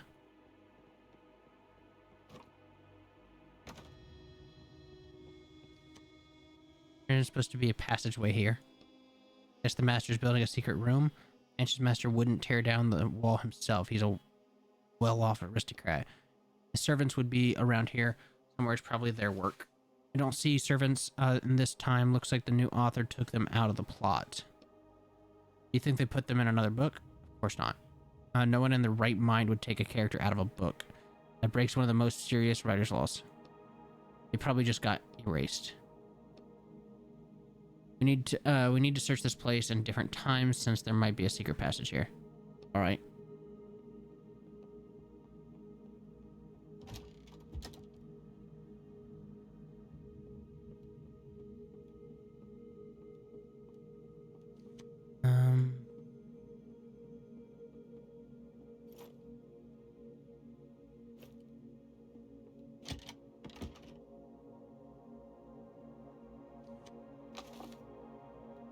So they took them, or so you create them and you're completely able to like move people around, I guess. Well, I mean, like it's illegal, but like it's a thing that can be done. They're like actual people apparently. The lid tied firmly shut with a rope attract retention. You usually cut the rope with pliers. Okay. Need some healing items. Door's locked from the other side. Okay. I guess I can't do anything in this time. It was just to learn that there's a secret passage.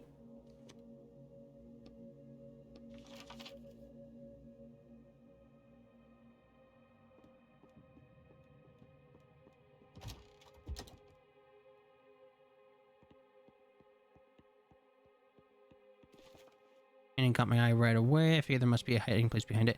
I say something. I didn't know. We'll definitely know what's behind the painting now. How do I open it? Look behind the painting, men on a vertical runner set into the wall. It slides upwards. With the painting, you push gently, and the picture slides upwards.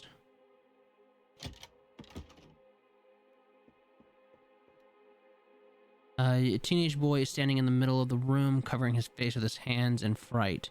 Hey, let's talk. Don't kill me. We're not associated with the kidnapper. Are you Jonathan? Yes, the kid lowers his hands and tries to get a glimpse of you in the light. No, we kind of are, but not in the way you think. Damn, that's cool. Cool mask. I told everyone we should wear a mask for this job, but they just laughed at me. Your sister asked me to find you. Sister. I don't have a sister. Well, that's what she told us. Hold on. Was short girl Samantha? She's still here? No, we helped her get out. It was her idea to rob this mansion. She promised us there was a ton of loot inside. But all we found was rotting walls and that psycho. So you're thieves. Not really. We're more like, well, yeah, we're thieves. Okay. Okay, I'm something of a thief too. Whoa, the kid looks, found his new hero. By the way, have you seen any gears? Big ones around here. Gears? No. Are they valuable? Not really. If you check the desk with the secret compartment and the storage room already, then check the master's study, I think. Compartment in the storage room already, then check the master's study. I think he hid something in both places. Actually, already found a gear in the master's study, but nothing in the storage room.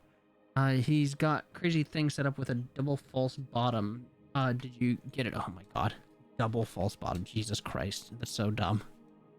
Yeah, first you open the false bottom, and then there should be another one under that. My god, we just went through all that just for... Alright. I'm gonna go back and check double false bottom and quickly untie the quid. Thanks, gets up. Leaves the room.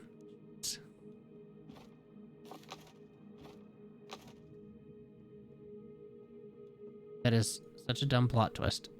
A double false bottom. That was the best the author could come up with. Familiar dark blue police uniform appears in their peripheral vision. The woman in the uniform seems completely calm and collected. Sergeant Maria Glowitz, the woman says, casually tapping her badge on her chest. You're under arrest on suspicion of plagiarism and attacking a police officer. I advise you to stop resisting and come with me. If I don't, then I will have no choice but to use force. She balls her hands into a fist and grins slightly. Well, in that case, I apologize for making you use force. You...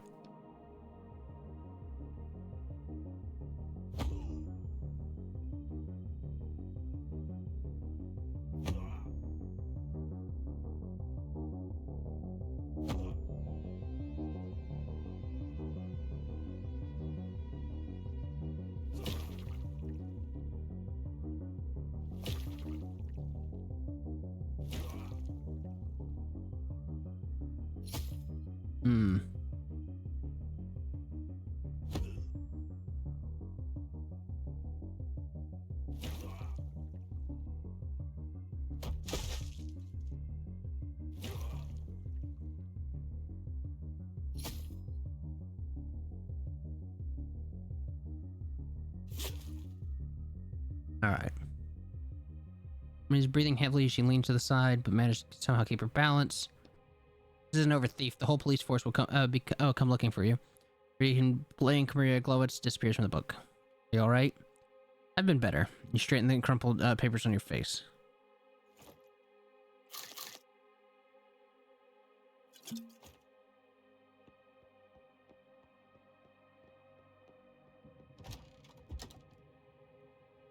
Alright.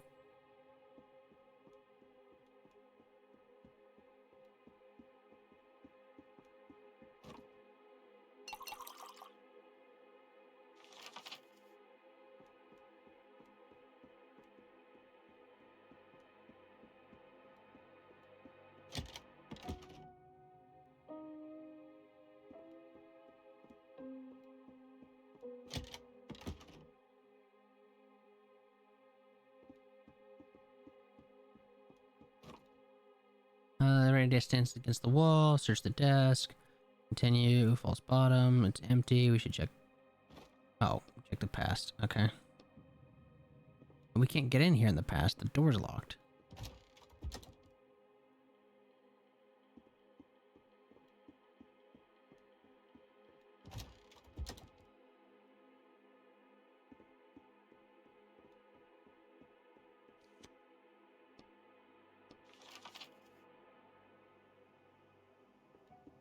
Maybe the staircase is just gone.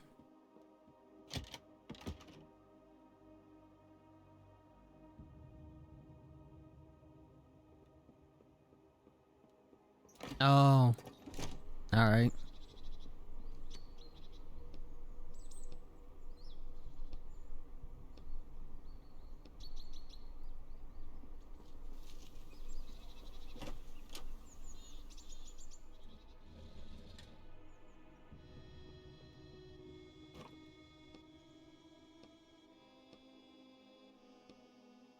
Actually push the bottom of the drawer, and underneath another false bottom.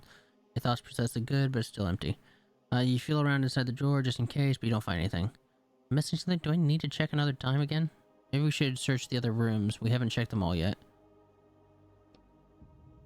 The kid said it about a double false bottom. I guess the new author is more clever than I thought. I mean, to come up with a double false bottom really takes a higher level of thinking. I wouldn't call it a higher level of thinking. You open the second false bottom to the drawer and take another gear out of the compartment. Less gear to find. Time to go back to the clock.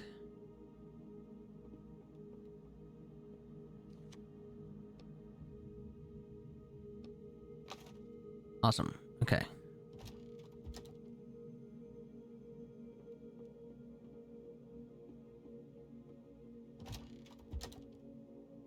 Alright, let's go to the future real quick.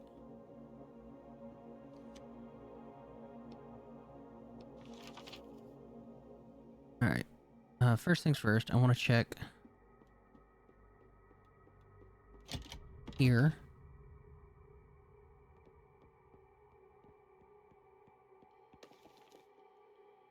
Down the painting, move the painting.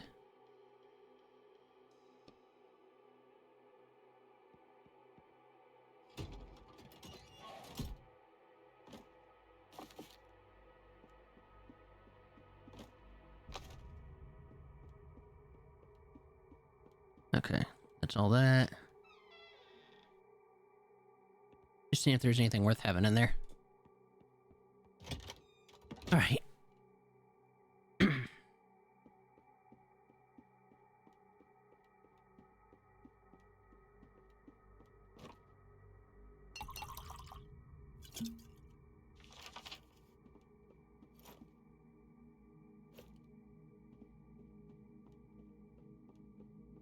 Alright, let me go over here. Now we've got this. Let's go ahead and check the storage room and see what's in here.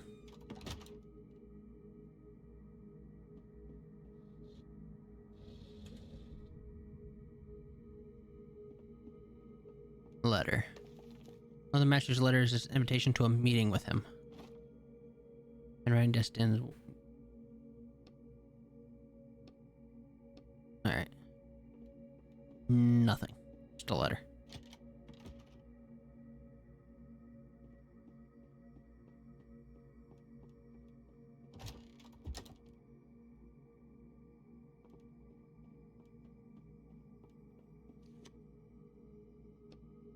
Now you put the second gear into the clock. Now we just need to find the third one and the clock should start working again. Jet, you asked about Amanda, the wife of the maniac in the basement. But there's something I was able to figure out using my powers of deduction. So you created Amanda and her husband and the cute little story of their cozy backwoods mansion. And then you and Amanda started to get, well, close. Gives you that idea. Back when you were in the car, you told me you always try to make your characters realistic and well developed. And my guess is that Amanda turned out exactly that way. Powers of deduction or whatever you said are pretty good. Then you took Amanda somewhere, and that's the part I don't understand yet. Where could you have taken her? There's no trace of her in the book. Wait, you didn't. You took her out of the book? I get it, the things you do for love, but I mean, you do realize you're not messing with a writer's law, but with more serious laws, human laws. I'm paying the price for that now. Raise your shackled wrist. In any case, we both knew that we were against what we were up against and what would happen to us. So that's why they arrested you for 30 years for what you did.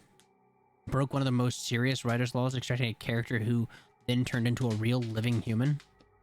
Where's Amanda now? Do you live with her? In the end, we broke up. Despite everything you went through? Indeed. So getting back your ability to write is probably the one thing in my life that and you can at least try to fix. That's why you agreed to take these jobs. Lose something ending? The Mission Master is holding the final gear. Damn it. Where's Amanda? The man is trying incredibly hard to stay calm, his head tilted slightly to the right. Where's my wife? The man paused for a second, tilting his head to the left. I can't be forgetting her. I can't. He starts rubbing his temples furiously. We don't need to bring up Amanda. Just let me try and help you. Let me try and rewrite you the way you were before. Are you sure? What about the shackles? Damn, you're right. The man continues to rub his temples, his eyes unfocused. I remember her with you, and now I can't find her anywhere. He looks at you, his head slowly tilting to the right again. At the same time, his minor attack of confusion passes, and his anger rises up in its place. Bring her back. Can't. Stole Amanda from me and left me here alone. And then someone else came. He did something to me. I didn't want to kill anyone. This is a different part. His head tilts to the left again. You notice his clothes are stained with fresh blood. Wait, why do you have that girl? Did he get to her? Getting his bunch of just damn thugs. I'll never forgive them for what they did to you. You're supposed to be. Blow hits you in the chest. The man tucks the gear away inside his shirt and he starts cracking his knuckles. Let me try. Maybe I can rewrite at least something in you. Oh, don't worry. Now, I don't need help. I certainly enjoy my newfound powers. He clenches his fingers tightly. Damn.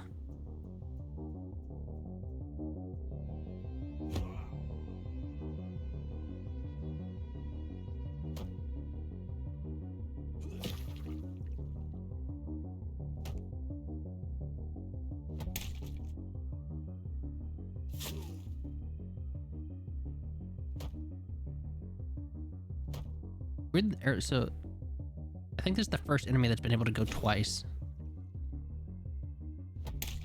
Oh, please don't hit me again. Oh, thank God.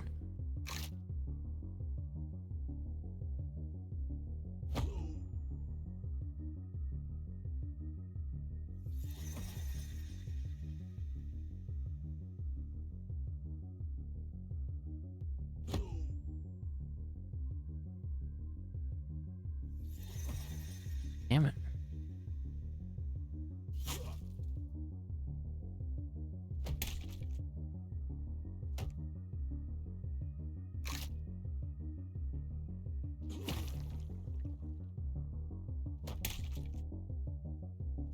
Oh God. You breathe heavily. Is that all you've got? Bastard, the man injuries start to heal before your very eyes. At the same time, you hear the gear in the clock making a cranking sound. You're trying to start working but can't because the last gear is missing. What the? What we said about the inscription on the clock and how it's connected to its matter? Figure that out. While the clock is stopped, nothing can hurt its master. But the last gear lying on the floor between you and the reanimated monster. It seems to have fallen out of his shirt while you were fighting. You raise your eyes on the man and you look at the with a venomous smirk. Just try. You charge forward and in the instant your hand touches the gear, the man grabs you and you soon find yourself in a tight chokehold. No luck? Headbutt. You thrust your head backwards. The man recoils for a second. Is enough time for you to free yourself from his grasp. Once with movement, you grab the gear on the floor. Instant, you're standing by the clock. Then quick, put the gear in. You look down and aim gear carefully, and then you hear the sound of a fist flying towards you.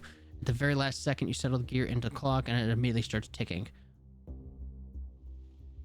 No! The man grabs the empty air and finally attempts to stop you. Etnine, he grabs his head as shudders pass through his body.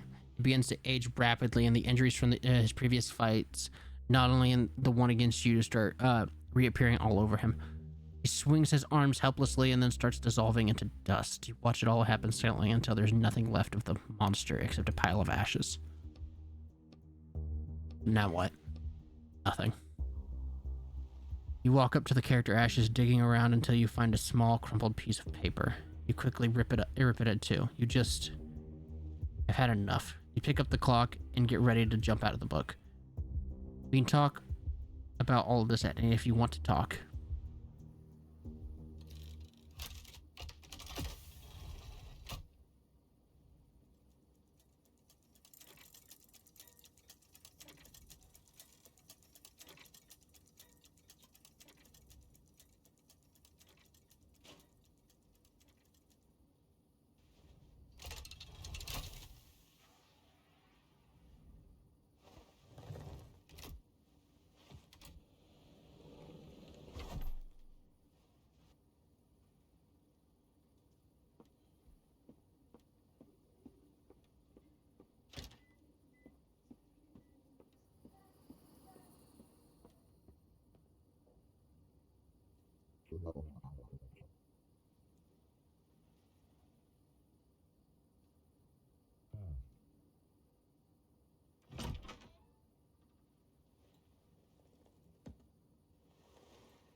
Oh, cutscene.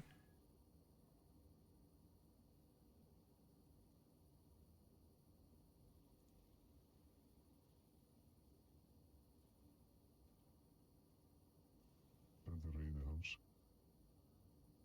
Can't keep this up anymore.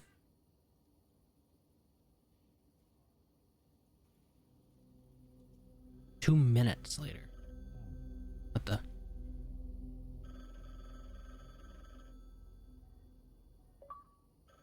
Complete book 5.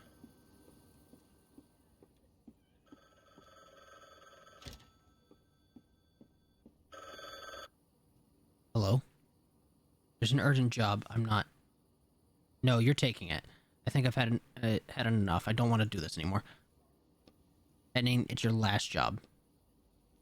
You know what book that was. And you specifically sent me to steal from it. I'm just the middleman, Edney, and I don't pick the jobs. I don't care. You can take your job and go to hell. Calm down and listen to me. Finishing these jobs is the only chance at getting your abilities back. I know you know this. You can't work off this sentence. 30 years is just an impossible amount. Your publisher betrayed you. Your lover left you, and it's time to take back what you're owed. How do you... Edney, you're only a single step away from freedom. Fine. Excellent. Excellent. The order is at your door. You know what? I guess we'll go ahead and increase shield duration, heal on use.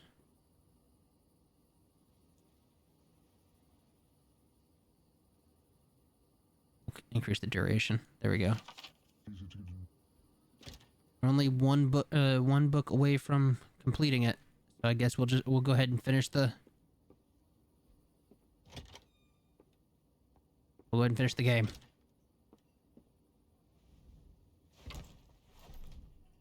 It's easier to get a new one.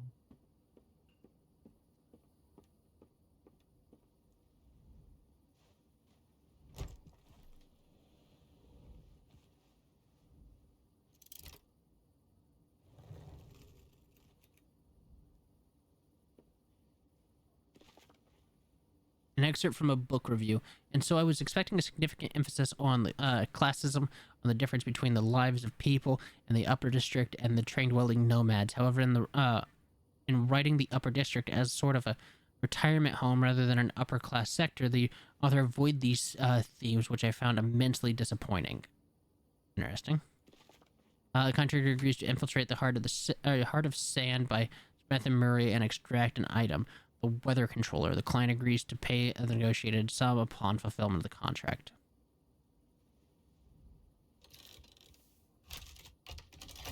Okay, it's a small item.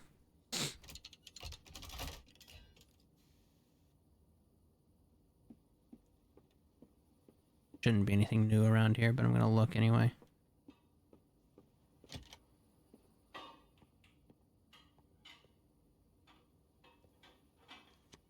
Thanks for washing the dishes. We just had a birthday party for my daughter, and I'm absolutely exhausted. The children ate almost everything, but there's still some bread left. Help yourself. Thanks again.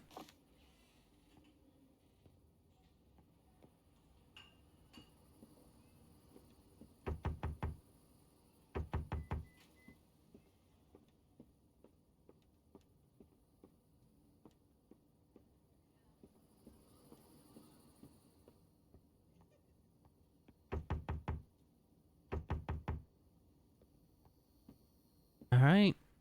Go hop into our last book.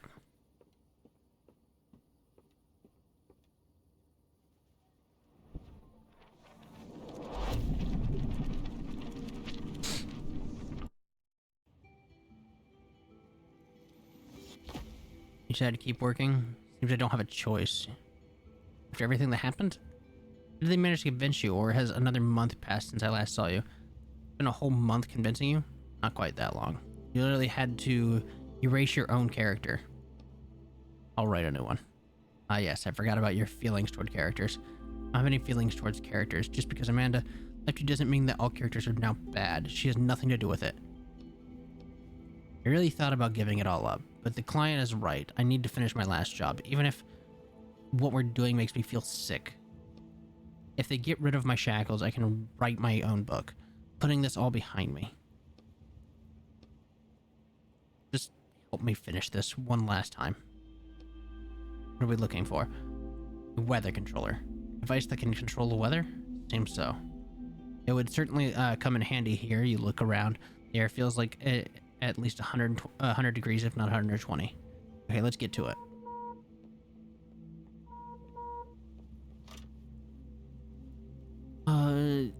Just a worn out old equipment covered in sand. You see a steel plate with the number 42 on the next to the speaker. Push the button. You hear static over the radio. Lindef Jr. speaking. I'm taking over for the senior meteorologist too soon, unfortunately. The voice belongs to a very young man, but sounds confident as though he's been given commands over the radio his whole life. Is anybody between lines 10 and 40? Who knows? I think we're in the range, maybe. You're breaking up. What's your number? 42. Got it. Peter Jenkins, correct?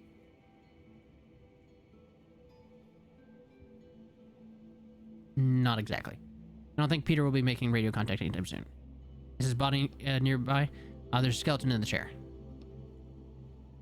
Writing something down. Thanks. I've noticed that. I noted that in the log.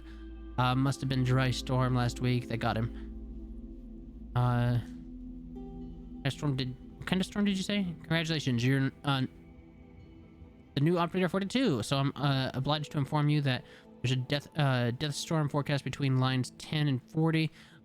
So you should head toward town. You can take shelter there. You may not be able to see it from your position yet, but it's showing up on my instruments already. What happens if we get caught up in it? Are you not from around here? Are those no storms in your zone? You could say that. I'm not from around here. Writing something down. Use your voice. If you get caught in the death storm, you die. Well, that's fair. Death storms are there. Death storms are quite rare in our area. You're more likely to see a fear storm or a madness storm. Great. But there are joy storms too, although they most often happen in town. All right, I'll try and get to the train moving. Good luck. Name the old photo. It's a photo of a woman, her blonde hair and the ponytail. It could be former operator's daughter or maybe his wife.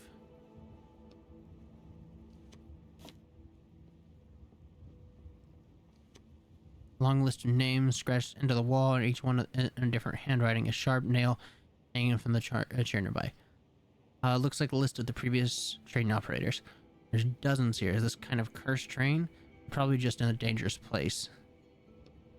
Last one is a Ronald Miles. But our barely departed Peter Jenkins. Probably didn't even have time to add his name to the dead train names. Poor guy deserves this at least. Probably. We didn't know it after all. You take the nail and scratch Peter Jenkins' name onto the wall. What about yours? You're not bringing out. Do you want people to forget about you? You're right. I should add it. Nice job. Couldn't put half that effort into other names, though. Hard to make your own name the best. Yeah, you wipe a few metal shavings off the inscription.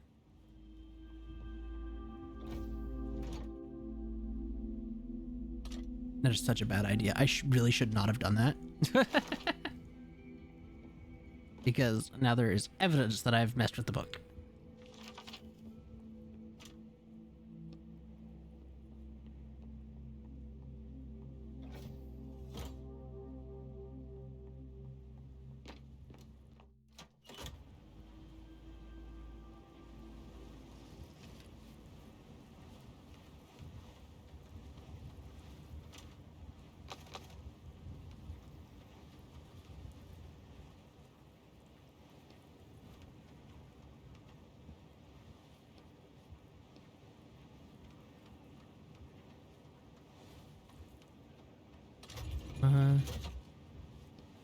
There's an oil bug inside.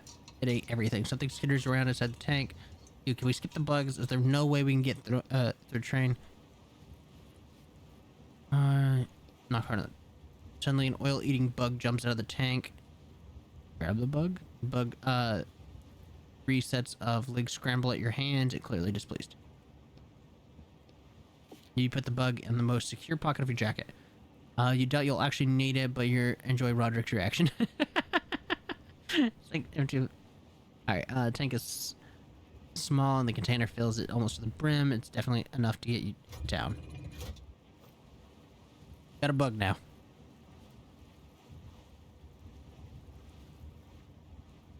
Either written in an unknown language or really awful. The handwriting, that's great.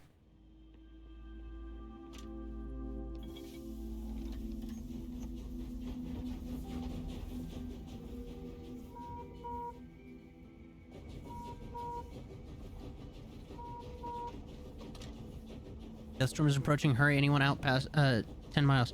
Train 42, what's your problem? You're barely moving. He's right, we've got a train started, but it's barely moving.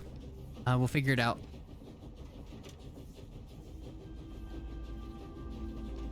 You see a bunch of gauges, most of which aren't moving. The gauge tank is full, but the injector pressure is extremely low. We need to do something about that, or the train will just stop. Looking at all the indicators, normal except one. Cylinder 3 pressure. Open the top of the panel. There's a greasy note on the inside. Read the note. Whoever gets this train next, I hope it's not. Hope it's not you, Pete. You moron. Being the pressure in cylinder 3 has some stability issues. Sorry about that. Actually, no, I'm not going to apologize. By the time you're reading this, I won't care anymore. Deal with it yourself. Just try hitting the panel. That usually works for me. Good luck with the train. You should definitely be able to do that. Like clings, something cracks, the train starts slowly picking up speed. Well, that wasn't too hard.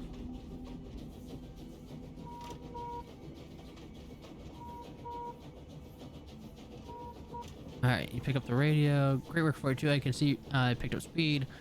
The weather has been all sorts of crazy lately, even here in town. Actually, a sorrow storm almost slammed us. We haven't had one of those in 100 years. The storms usually miss the town. Of course, only the joy storm make it here. The rest usually pass us by. Like someone's controlling them, right?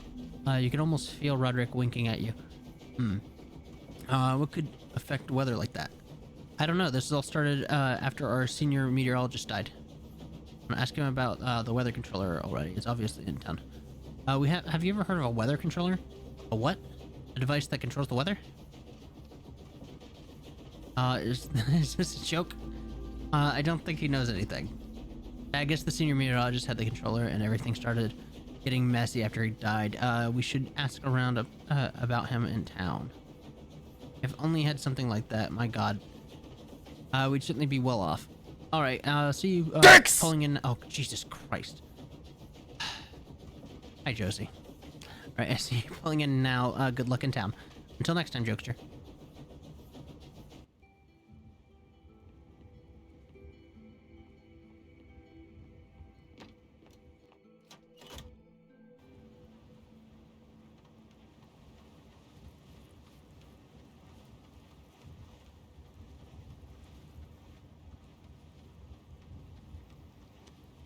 You guys trying to access the door of the train. He notices you. Hi there.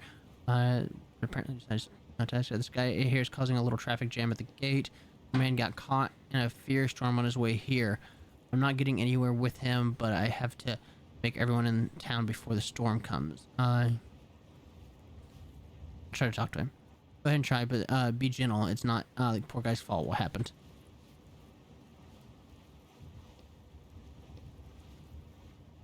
Train 42. Jenkins? Is that you? Huh?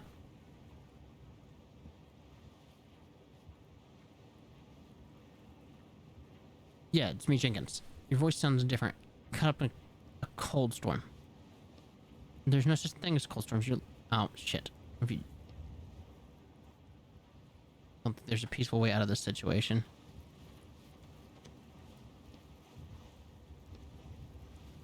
It's like grinding a little more. Come on, push. I think the lock's open. Door easily slides to the side. A thin man sitting in the corner, locomotive, arms covering his head. the guard deal with him. You step away from the door and motion to the guard. Hey Max, how you doing? Come with me. Easy now. After a few minutes, he leads the man out of the locomotive and they disappear behind the town gate. And the guy didn't see your face. The guard comes back and looks pleased. Hey, thanks for the help. I took Max to the infirmary. They'll look after him. Will he be okay? Probably not. People can't usually go back to normal after life after a fear storm. They won't transfer his train yet, but stay in town, and you may be able to pick up something his stuff when they sell it. Well then, I'll move his train along, and then yours after. In the meantime, go up to the customs and get your paperwork straight. Okay.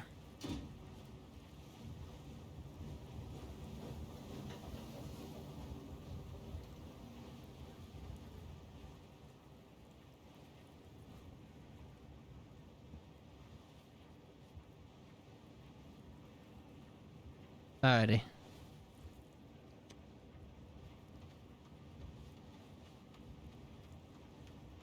Ooh. Ladder.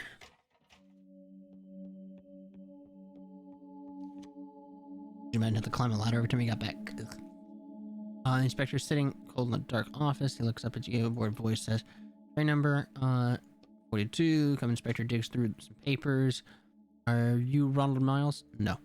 Did you find the body of Ronald Miles? No, I found the body of Pete Jenkins. After Miles, it was transferred to Jenkins. He writes in the book. And now the inspector looks up at you. My name is Bob. Yes. I'll write that down.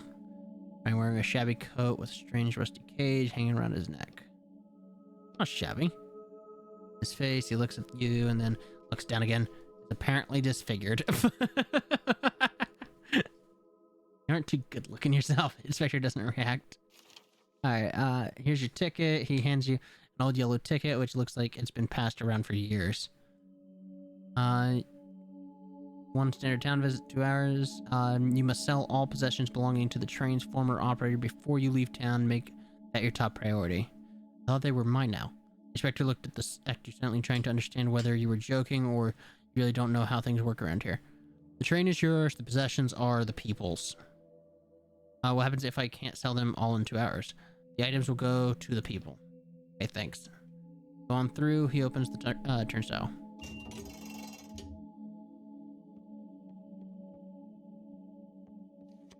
I was gonna say, it's obviously an item I can mess with, but...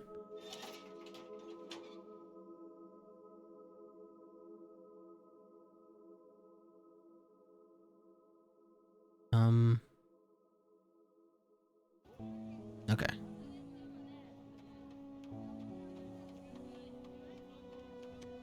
The young woman is talking to one of the travelers who passes her a strange half-empty bag.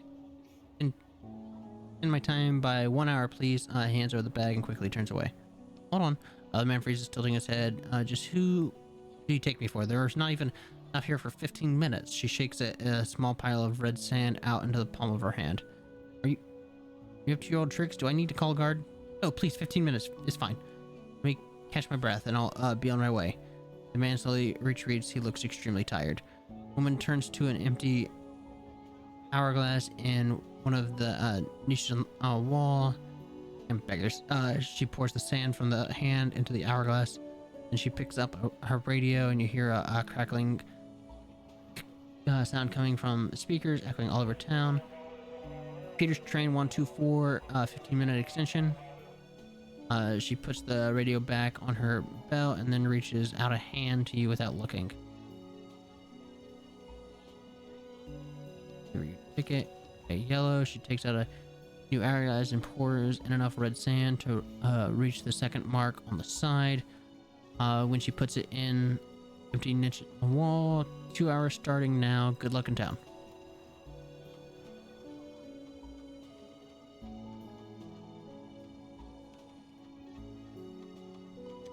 Inspector standing by the train. His assistant is inside, rummaging through possessions. Oh, you again. The man you encountered at the town gate recognizes you. Is everything okay? This is that guy's train. What was his name? Max, I think. Max, is he doing better? We can sell this. You hear from inside the train. I'd say there's enough to live on here. We'll split it up, I think.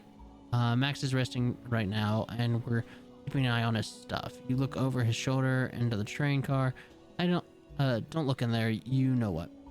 He hesitates for a moment and then reaches into his pocket and takes out a bag of sand. Take this. You're a good guy. You helped Max. Let's take care of things here. Now get out of here. Don't interfere. The inspector turns around and loses interest in you. All right.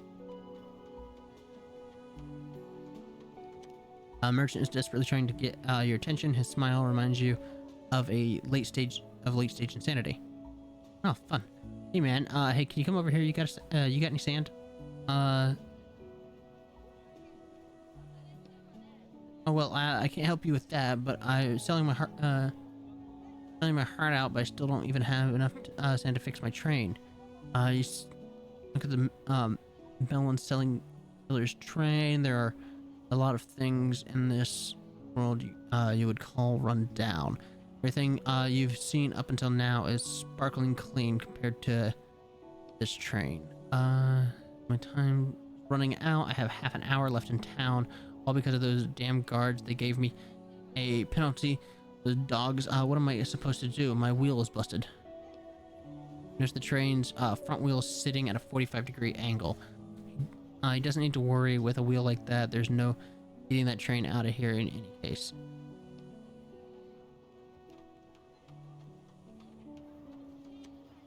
Middle-aged woman is resting on the stoop of her train, a basin of the laundry, children clothes sitting at her feet. She stares at your train for a moment, sighs, then leans against the train door, which buckles slightly under her weight. You're from train 42, huh? She grabs a cigarette and takes a drag. Did you know the previous operator? Jenkins, yeah. He was my husband. She gets up heavily and starts hanging the laundry as if nothing's had happened. I'm sorry. Are your hands clean? Pass me the clothes. She nodded. Oh. Her nod sends Ash flying with a cigarette into a pair of men's pants hanging on the line. Your pair of children's pants. You take off your dusty gloves and pick up a pair of white children's pants.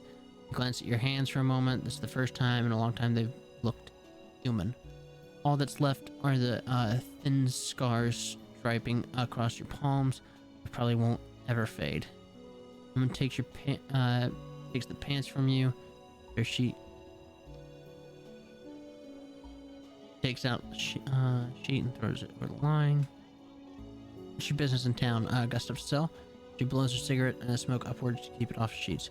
Yeah, your husband's possessions. Just random things, nothing interesting. When Ash is sick, her glance quickly at you and she takes the sheet. She takes possessions. Do you need me to? You pile a few socks from the basin together and give them to the woman. The woman doesn't turn around to take them from you. Stands with her back to you, not speaking. I found him. He was already dead. Nothing I could do. Sounds weakly a few times. Turning halfway around, she passes you a cigarette. She already has a fresh one in her mouth and lit. Train soup. I found a journal on his train. I guess it belongs to you now. Customs won't let me just give it to you, but I'll figure something out. She smiles. Journal. Jenkins didn't know how to write. He probably robbed or killed someone. Those aren't his things. Those thoughts seem to have put her in a better mood. As she finishes her cigarette, she packs up and heads inside her train. Joyful laughter greets her.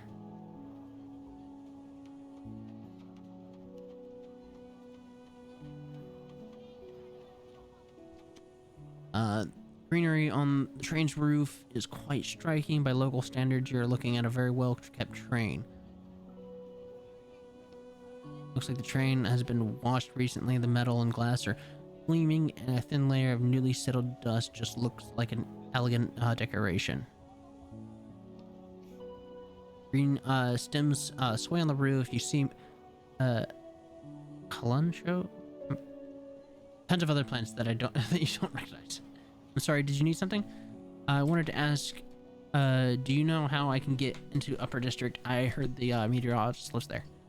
You can only get in once you retire, and I think you still have a while before you can do that. Before that happens, I do too. How do I get in there now today? The woman shrugs silently and looks toward the way out of town. Running your eyes over the locomotive, you notice an old trailer with a dried up branches sticking out of the leaky roof.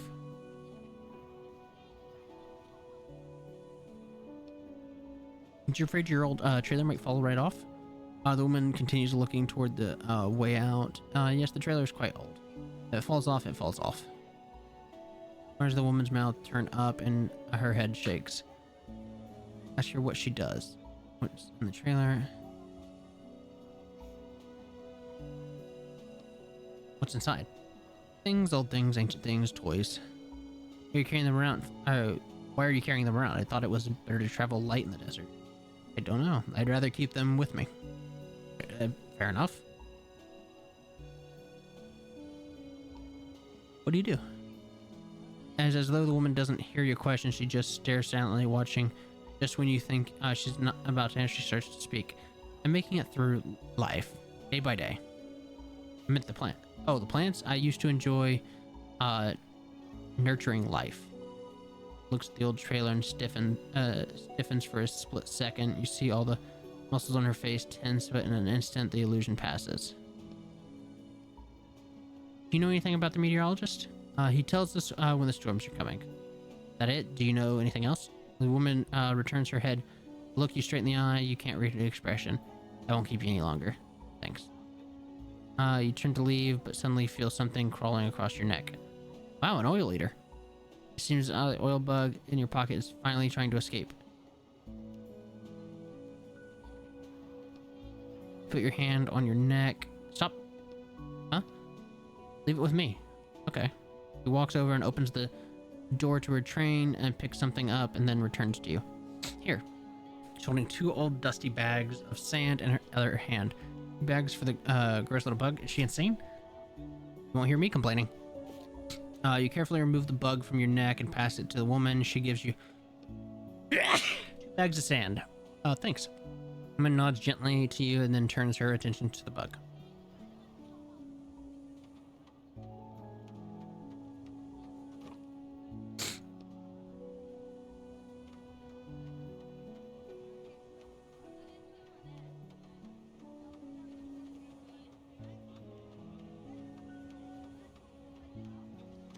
Thank you. Old man is thank you, Tater. An old man is waving at you so first that it seems like the hands might fall off any second. What do you mean? Wait, get out! What? No, go and get up close. You can see that you only have 30 minutes worth of sand.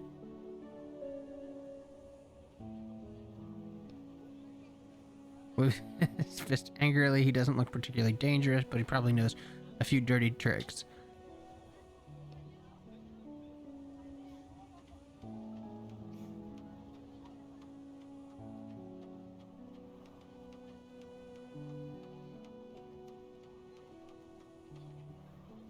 Finally. Men's sleeves bears the letter CS next to the hourglass symbol, and you keep looking at the letter CS trying to think of what it might stand for. Custom services. From custom services, I just finished going over your stuff in there. You need to sell everything that belonged to Jenkins before your time in town is up. Anything you don't sell will be confiscated when you leave. Yeah, they warned me already. And that, he points at Roderick Cage. Oh, that's mine. Can I see that? See the tag? He leans closer. Why would I put a tag on my own things? An item with no tag belongs to no one. If it belongs to no one, then it's not yours either. Sell it. He writes something on the notebook. The hell? I'm not selling my friend.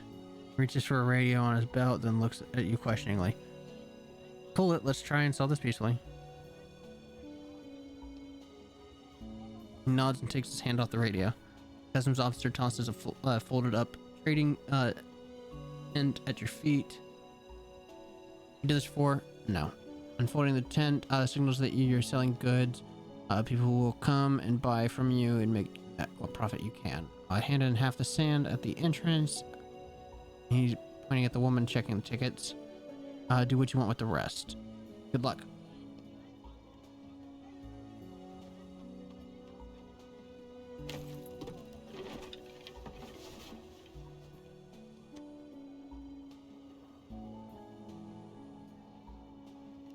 Not yet.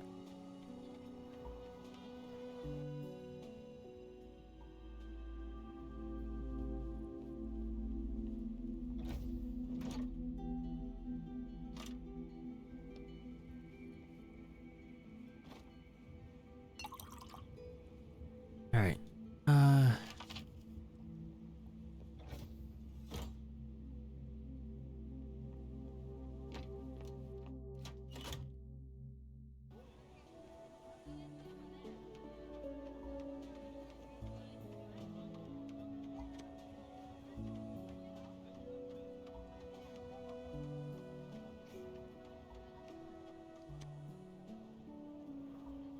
Here I am.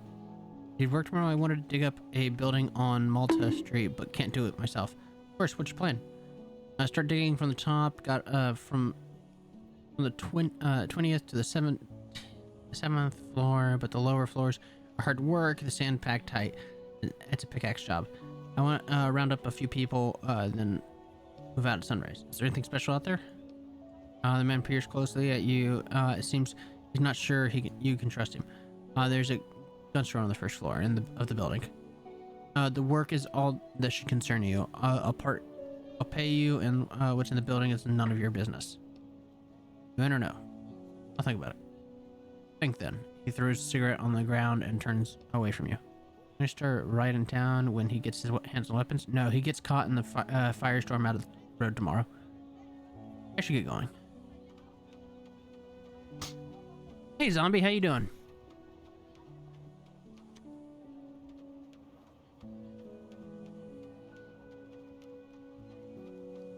The sound that reaches your ear seems possible in the desert world, rustling pages, hundreds of pages. A table next to the woman's train is full of books with well-worn covers, each one looking like it was taken out of an antique bookshelf. Hello, the young bookseller waves at you. Are you new to these parts? I've never seen you before.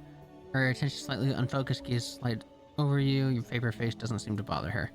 Yeah, I'm new here. Do you know everyone here? No, of course not. It's just generally the same people bring their trains to the same station every time. Were you looking to choose a book? I have something that might interest you. The bookseller tries to look uninterested, but you see her fingers trembling as you hand Jenkins' journal. Note. Interesting. Yes, very interesting. Are these someone's memoirs? Wow, this is an absolute treasure trove. Have you read it? I thought it was just the old train driver's journal. Let me read some of it to you. I just want to sell it. I'll buy it. How much do you want for it? You look appraisingly at the bookseller. She's definitely hooked. Time to collect some sand for your work. 10 bags of sand. 10. You crazy? Who in the right mind would pay 10 bags of sand for a journal? Sure, maybe if it was full, but half the pages haven't even been used. 5. Oof, I'd be glad to give you 5 bags of sand, but then I'd have to leave town right now, and I still have so many books to sell. Would you lower your price? No. Fine. I'm spending so much, of course, but that's fair price. Bookseller disappears into her tray and then returns 2 bags of sand. They have yellow letters in a language you don't know embroidered on them. This is for good luck. Yeah, thanks. You should have found out what was in the journal. Might have helped better understand the world better. I thought you would help me with that. Haven't you heard much useful advice from you recently, by the way?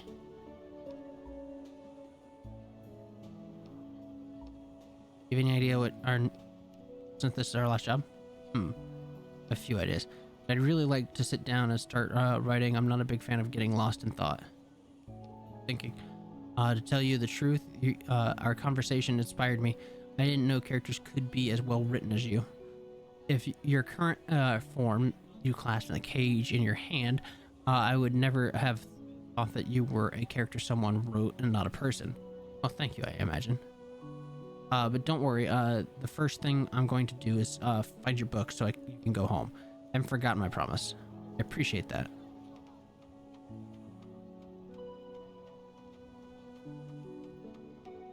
Glad to hear you're doing good. I'm doing all right. I'm trying to finish up the Bookwalker tonight. My suitcase are strewn around the train. A man is washing something, and metal basin full of dark red water. Washing so intently you can't hear the fabric ripping. He was impressed with Lord Fang from some unknown animal hanging around his neck. He stops washing and shoots you a mean look. Cage around your neck, is that some kind of new trend? You hear a clear dislike the man's voice. Let's just keep going. We don't need any more problems. Washing out blood? Who cares? We're passing by. Keep going. Suddenly you feel a powerful yank down your neck. You look down and a man's wet hand grabbing Roderick's cage. I had a trendy friend once, always bragging about his sand bear fang. Damn it. You grab the cage too and pull it towards you. But I taught him some manners. One punch, two. He looks at you with bloodshot eyes and keeps trying to pull the cage towards himself. Cage hinges start making an unpleasant crunching sound, or is that your neck? The man easily dodges your attack and pushes you away from him. It appears a real fight is about to start. Damn it.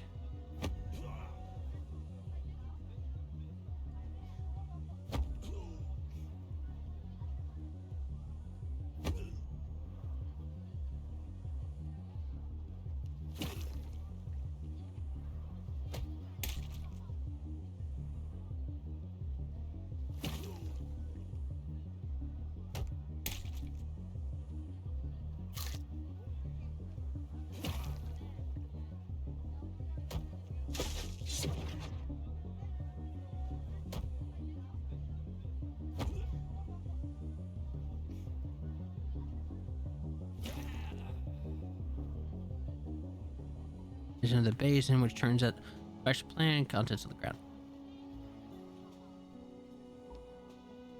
You're going in my pocket, or even better, walking on your own 2 feet. Breathing hard, you carefully touch your neck, and the string left an impressive well on the back. I know it's none of our business, but we can't just let that cycle roam free. Bad idea. More attention from the guards. The last thing you need. Just think. You look for a suitcase on the ground. 2 smiling men are standing in front of a locomotive. One of them, your attacker, has his arms around the other, who looks pale and tired. His shoulder is bandaged, and he has a fanged pendant around his neck. You toss the photograph aside. Oh, there's some rope. Tie the brawler up. What are you doing? What's going on? He suddenly comes to and tries to stand up. The anger is gone from his voice, and now he sounds scared. What is going on? All right. Man spots the photo on the ground, then hits it. Then his eyes move to the bloody clothes nearby. Suddenly his face changes. Henry, oh no. Did I do this? Falls to his knees. And for what? He looks at the 2 bags of sand on the ground, which fell out of his pocket during the fight. Get these away from me. I can't look at them. You pick up the bag of sand, and the man falls to the ground and starts crying. Let's go. We should leave him be. I'm gonna guess that was I'm gonna guess that the man got caught up in a rage storm, because that seems to be how the storms work. I think I need a couple more boxes. Or crowbar tools.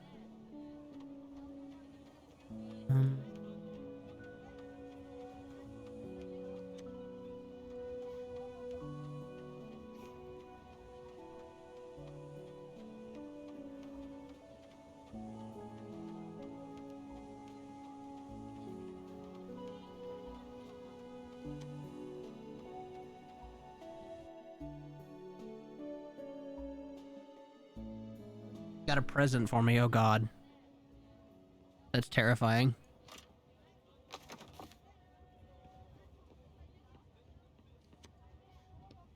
She picks up something that looks like an old computer case, then takes out microchips and wires as if they were parasites on a ripe piece of fruit.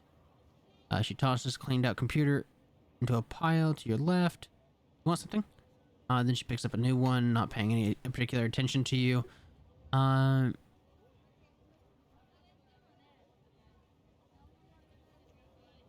pipe. What's that pipe? It's a secret. She gives you a quick glance, then continues ripping apart. I'm great at keeping secrets. So am I. She looks at you in the eyes for a moment longer than is comfortable. That's what we're looking for. We can crawl through that to the upper district. You just have to figure out what to do about this sewer guardian. Got a lot of computers there. Yep. She's concentrated hard on her work. Where'd they come from? Gives you a quick glance. Jenkins brought them in a week ago. He dug up a whole warehouse full of electronics. Load just thrown onto my face. Thanks for the sub, zombie. I appreciate it. Ugh. I'll be honest, I was expecting like a terrible, when you said you had a surprise or a present for me, I was expecting something awful, like you did like scare me or something like that. She looks at you questioningly. Oops. Oh. I say was, I mean, I hear he's a nice guy. No idea where you might have heard that, but definitely not in town. He's a real jerk. I hope he dies. Well, good for you. Got wonderful news for you then. You need any help? She looks at the pile of scrap metal she's still going through. The woman smiles. I'm getting paid pretty well for this. I don't want to share earnings with anyone else. Who's paying you? Do you have more work? Maybe something less dusty? Not sure. Looks you over from head to toe. Yeah, you are. I don't think you'll have any use for you. But you can go ask Mr. Nariano yourself. He lives in the middle of the square. Nariano, got it. Thanks. She responds with a sour smile.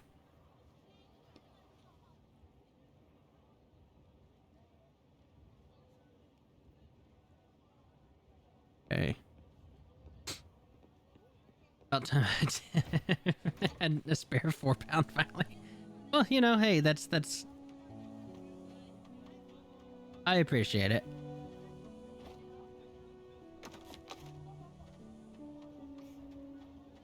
All right, let's.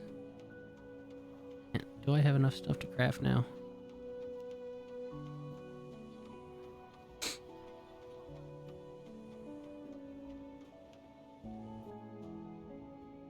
Look at.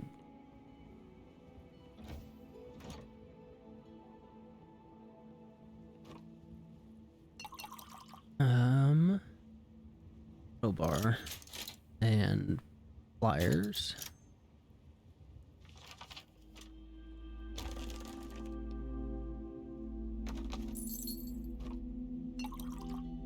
Need one more set of tools.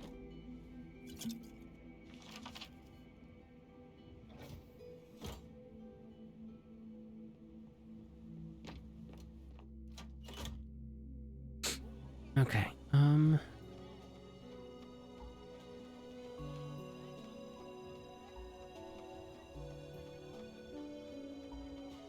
I thought I needed a crowbar to get in this crate. Okay, guess I already got in it.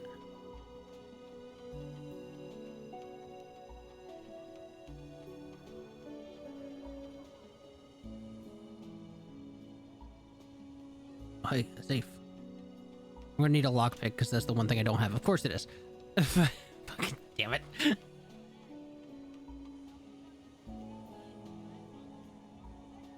No, man, no. Hey, you ain't gotta justify that to me at all. I understand fully.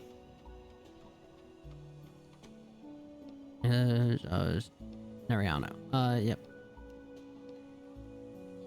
Middle-aged man appears on the doorstep. He looks a little too clean for the surroundings and is holding a glass of something orange. He squints at you from the doorway, apparently not trusting you enough to talk face to face. Nice house. He nods silently and lifts his glass slightly in your direction. He says to you silently. His gaze runs quickly over your clothes, pausing the cage around your neck. He doesn't pay any attention to your face at all. A stranger leans against the door, finishing with his assessment of you. Judging by the expression on your face, you've got roughly a 4 out of 10. Aren't we all?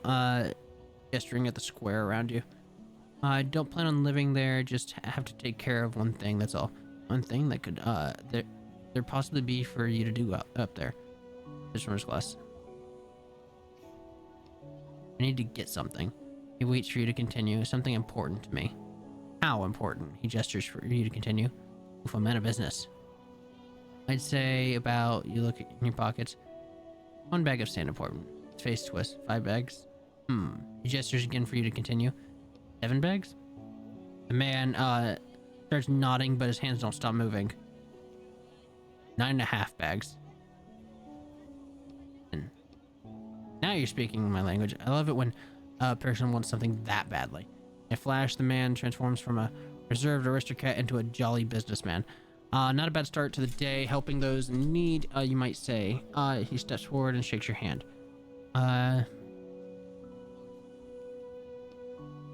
Possessions that need to sell off. How about I give them to you and you lower your price? Their business dealing with junk just doesn't fit my status anymore. Tell me where I can get. Try to find the bag of sand. Good luck. All right.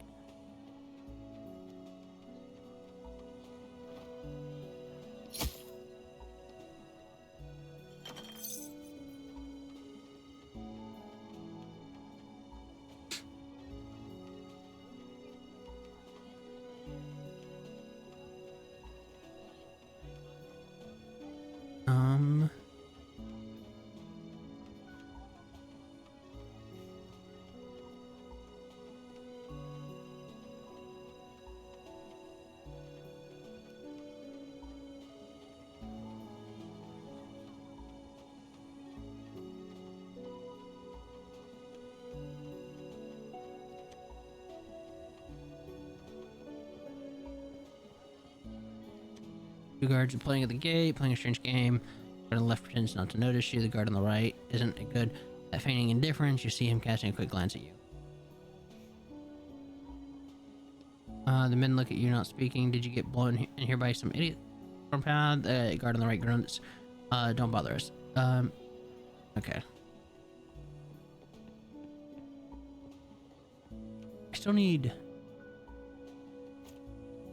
another set of tools.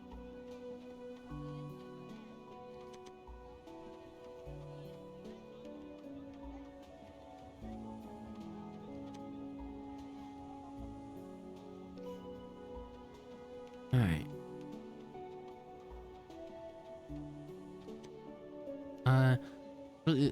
You're looking at a completely unremarkable train, but suddenly a loose piece of sheet metal at the back of the car catches your eye. Suddenly you around and get a closer look. You first your friend, now you're a thief. I haven't stolen anything yet. What do we have here? You feel around inside the train. Sitting right gap between the train, it's metal, there's darkness inside, it's calling you to. Inside, a flashlight would come in handy, or a lighter at least matches. If you don't have any of these things, a shining light would probably attract attention from a train operator. There's just enough space for you to fit your arm up to your elbow. Figure slide well-oiled innards of a train. Continue something brushes against your thumb. Pay no attention. Could possibly be an old train, right? You keep moving forward, but are you prepared to put your arm and shoulder in? Go back to the oddity. Like a blind man, you feel around for the small train inside. Again and again.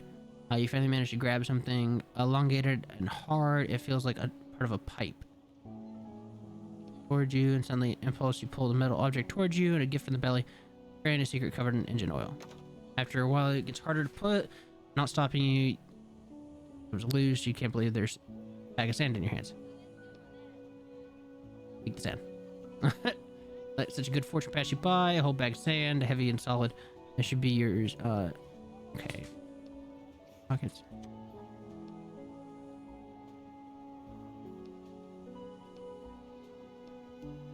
Alright. How many bags of sand is that? That's 11. Oh, I have too many bags of sand. Ooh.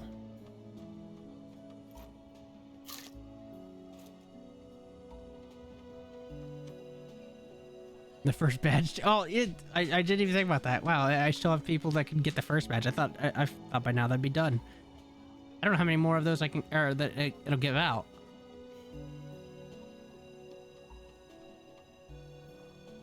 You brush sand off the tent and notice passers by starting to look over more frequently. What do we have to sell? Anything left in the bag? Some weird gas cylinders. You dig through Jenkins' bag. Empty. Just put them up. Keep rooting around. Some rags. Cup. I doubt I'll even get a bag of sand for this stuff. Something got some kind of map. Hey, I bet that's something. You notice a customer approaching. Listen carefully and remember this. The man is quite clean cut and probably from the upper district. Are you listening? Say that this map leads to something important, to a treasure or whatever. You're selling it, old man. Looks at the canisters and interested. Say anything, just push the... Say anything, just push the map. I have something special.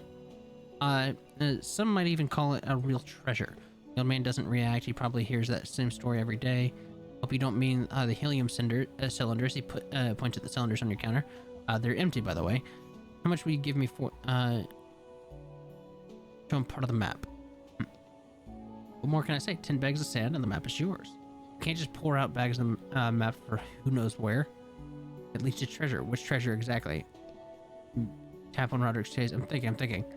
A map to water, to a pile of sand, a pile of food. I believe it's 25. Is it 25? Okay, I would say I don't remember off the top of my head. But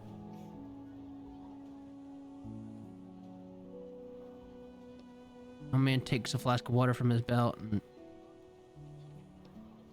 right, I think they give out water for free in the upper district. That's my fault. Being outside of town, well. This won't let you in with your own sand. Why the hell would I need sand out there? You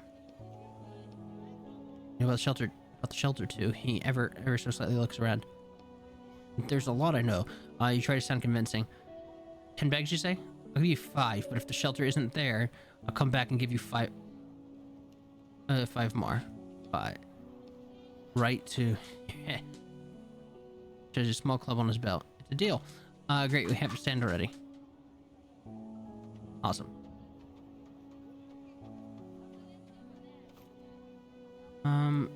Man, I'd really like a lockpick so I can get in that safe, but I'm pretty sure it's just sand in that safe.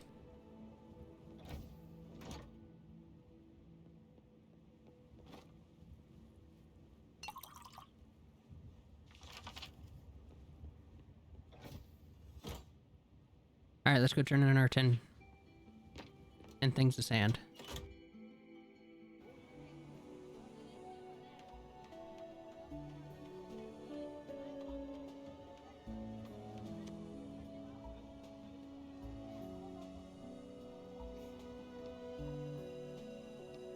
He jumps down from the entryway like an excited child. May I? He looks at your bags, ignoring you. Go ahead. Wonderful. He counts the bags. He counts out 2, which hands back to you. Gives these to Janine, and the woman who does salvage work at the scrap heap. Tell her Mr. Narino sent you. He scoops up the remaining bags and starts to head back into his home. Hold on. So it only costs 2 bags to get into the upper district, and you're just keeping the rest for yourself just because you know this, Janine. It's truly a pleasure doing business with you, friend. Come back anytime. Damn.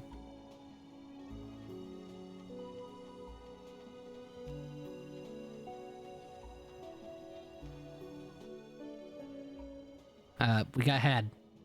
I didn't ask her because I was like, okay, she's probably just gonna tell me to. She's probably not gonna listen to me or whatever. That's the 2 bag.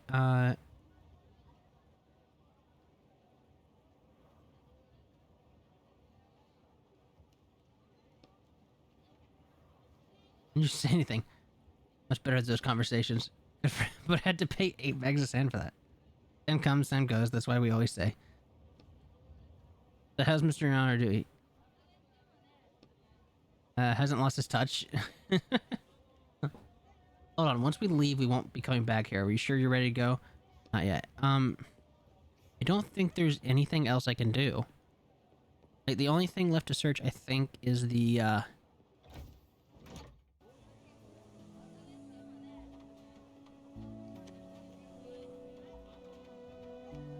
think the only thing left to search is the, safe. I need a lockpick for, so I don't think I can do anything with that.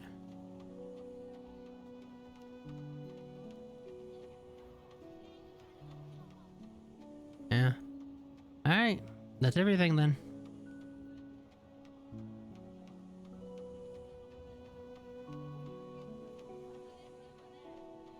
Imagine the safe just has bags of sand in it, but...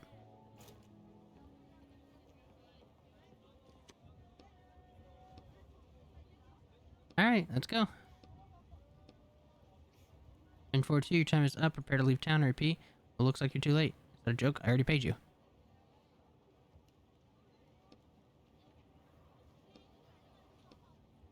I'm kidding. Let's go. She clears away a small heap of scrap metal against the wall. It's open. I'd hurry if I were you. Thanks. The woman smiles again. It seems that the whole situation strikes her as comical. Little advice for you. Trust a bag of bricks. What? Trust a bag of bricks. Awful inside the pipe. It smells awful in here. There's drainage in the square. It's not the sewer system, so it could be worse. That doesn't make it much better.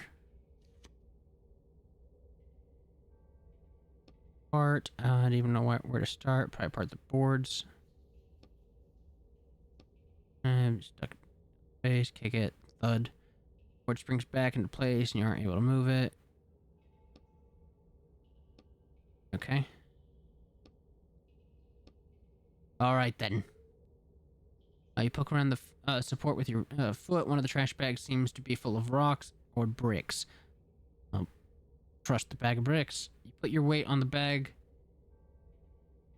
Put your trust in the bag of bricks. Alright. Alright, and throw your other leg over the barricade of the boards, but your pant leg gets caught on a nail sticking out of the board. Come on. And carefully unhook the nail. You shift your weight in your right hand. Try to unhook your pant leg from the nail. Your pant leg is free. You jump the rest of the way over the barricade and land on your feet. Voice of the radio somewhere up above. Final warning, Bob, operator of train 42. Your time is up. Leave the town immediately or your train will be confiscated. You're right. There's definitely no going back now.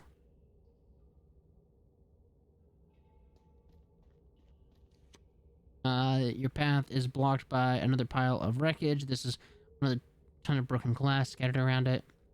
Be more careful here. Get a running start and jump over the obstacle, painstakingly pick up the shards of glass. Not. You pick up the nearly bucket, nearby bucket, and start tossing the shards of glass into it. Another shard goes into the bucket. Bucket and rock. Another one. And another one. He's so annoyed by this. Your hand twitches and a small shard of glass embeds itself in your finger. Wow. Really, bud? You straighten up and look at your factor now over. You can jump over the obstacle. You begin to pick up speed. Push off the ground. You spring off the ground. Why did you jump so soon? You fly through the air. Watch where you go. You fly right into the barricade. Okay. Not over the barricade. Into the barricade. Damn. Are you alive? You broke down the whole barricade with your body. I felt it. Are you in one piece? I'm not sure. I think my shoulder is... You stand up with some difficulty. Oh my god. Fucking calamity of errors. Or cacophony of error. Whatever the thing is. I think this is the last barricade. Well, it's not like getting any dirtier. Landlift Jr. speaking.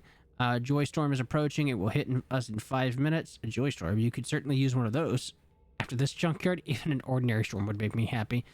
The pile in front of you doesn't look particularly big.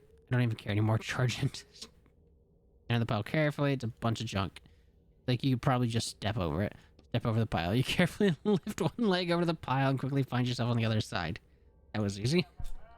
Joy Storm, 3 minutes. Oh, come on. Hurry and get outside. Leave the sewer. Okay, let's see what's in this upper district.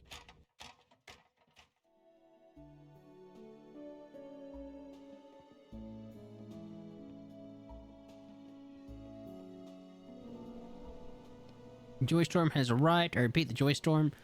Dad, is that you? You hear the sound of you hear the sound of sand pouring out. It's getting closer. Soon it envelops your whole consciousness.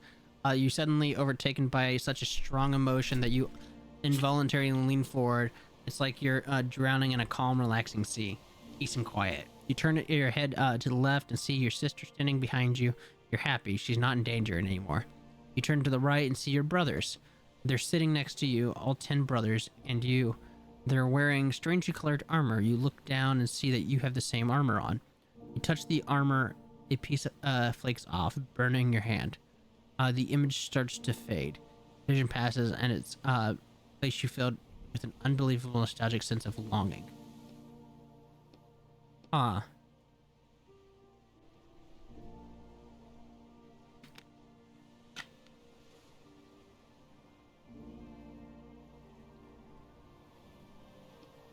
Been a long time, long enough that I started to worry about you, and we need to hurry. So how was it? Strange, like I was home. I'd do that again. Interesting. So we had 10 brothers and a sister, and apparently we were a soldier with them, and your sister was in danger at some point. That's all it's giving us, though. Poor guy's sitting on the ground, leaning against a wall, and idiotic grin is light up on his face. Hey, you okay, friend? Mary, you're such a good girl, Mary. Looks like he's still caught up in the joy storm. As soon as you touch the man, he opens his eyes. For a split second, he looks friendly. The hell, man, I was playing with my dog. What? Nothing, asshole. Listen, I don't have time for this. I have important business. Shove your business or the sun don't shine. Alright? Have to wait for the next storm to see her. Who knows when the hell that'll be. Sorry.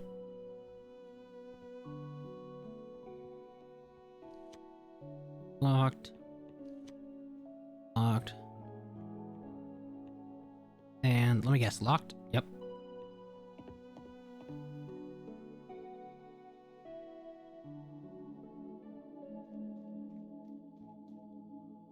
Wait, why did I go to the corner?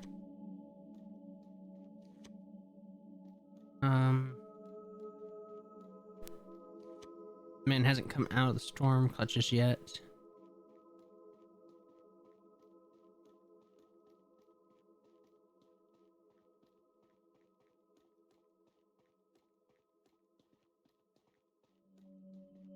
Meteorologist wife's counter. The device lined up in a dusty counter. Are you out of your mind with prices like that, you old hag? An old man standing nearby calls out in the direction of the counter. A tired-looking woman is behind the counter, and you see the slightest flame of hope flare up in her eyes when she sees you. Another one. If you're just here to look with no money, then get lost. The counter is still surprisingly full, considering the meteorologist died a whole 3 days ago. Are you selling the meteorologist's possessions? Examine the counter in silence. The counter is covered in devices of all different sizes, complexities. Which one controls the weather? I don't know. The text says it's a device covered in switches and dials. They're all covered in switches and dials. Yeah, how about we look at the most worn out ones that would like they used every day? There are 2 that fit the description on the left and right. Ask her about the left one. How much for this device? 100 bags of sand. Jesus Christ. All right. Price is firm, she says harshly. My husband didn't make all these devices or whatever by handing just for the by hand just for them to be given out for free. Paid 10 bags of sand as a bribe just to get in here, and for that I had to crawl through the sewer. Bribe? And you want 100 bags for some piece of junk? Just grab it and jump out of the book. We'll figure it out later. Why are you seeing junk here, you jerk? Get lost. I'm calling the guards. She grabs the radio attached to a pillar. Where are the devices? You're the one who deserves to be arrested. 100 bags? You're insane. That's what I said. She's insane. You hear the old man shouting from behind you. You're not sure why he's still here. Oh, 1 second. I'll be right back. I hear a baby.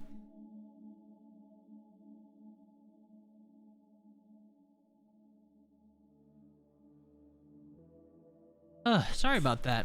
The baby woke up. I think she had a nightmare or something. She was she was very, very upset, and I had to rock her for a while. And no matter what I did for a little bit, didn't calm her down. I got her to lay back down and pass back out. She's laying with mommy right now in bed. Anyway, you turn slowly and see 2 guards with their clubs raised and ready. That's him. He tried to steal my husband's possessions. Arrest him. I was just looking. Don't worry, miss. I'll handle this. Both guards start slowly walking toward you. You throw it at the guards. Grab the first device you see and try to use it.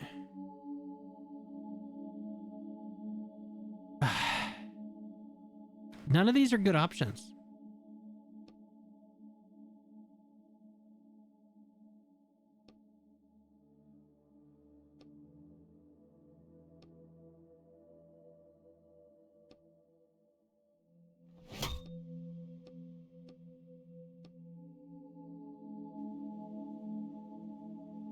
You open your eyes. It's cold. Damn it. I was out for silence. Damn guards. And anything happened while I was passed out? Silence. Roderick? Look at the cage. It's gone. Damn it.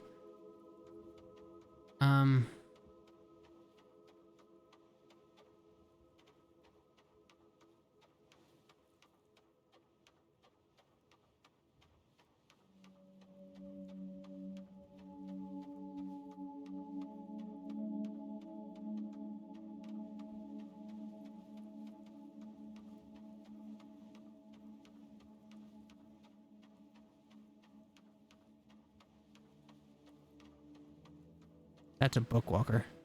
Face down the sand. Sounds peace. The man is wearing a coat. A tag is shown to his chest. Having the tag. It says W204. It's also had the logo of a company called Red Rim on it. Was he serving time too? What else could he have been doing here? Nothing.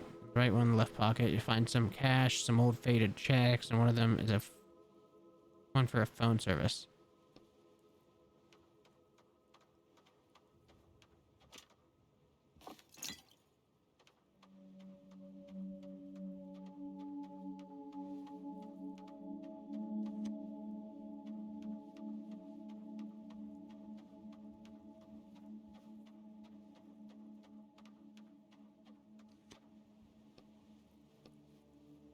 I suppose trust the bag of bricks. Come on, I already knew that.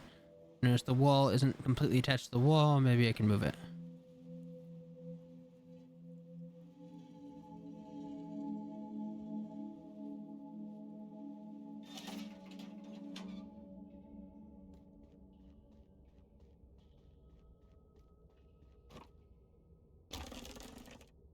Trouble. Okay, some apples for healing.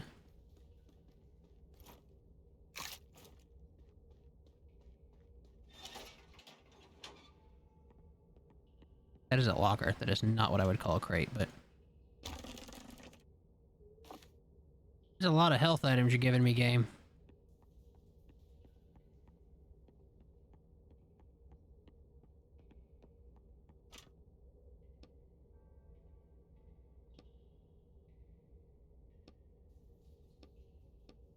You pull out the steel bars, nothing happens. Well, this is just great. Remember that you have an ink and you can use that. Use plenty other occasions. Alright, I'm a writer. You hesitate for a second, right? Use the ink. Close the bars and start to slowly rust. Bang. As you knock them out of place and clear your path. Done, I'm coming, Roderick. Okay, we're back here.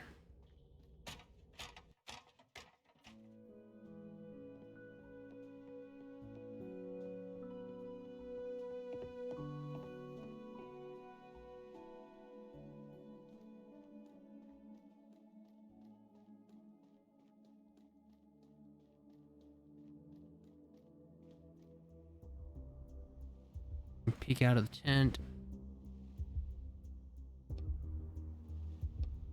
Jed carefully twists the device in his hands, trying to figure out how it works. Damn, he's already here too. His thing controls storms. Do you think my husband really created something like that and didn't tell us all these years? All those people who died in the storms or went insane might have been responsible for all that. I wouldn't jump to conclusions. We don't actually know what the device can do, and maybe your husband did everything he could. I hope so. Thank you, Rhonda. Thank you for telling me this. It would have been terrible if such a valuable object fell into the hands of a stranger. I think we should break the woman's radio. It shatters the radio on the pole. One runs into the house. Give me that. You tell me, you really control...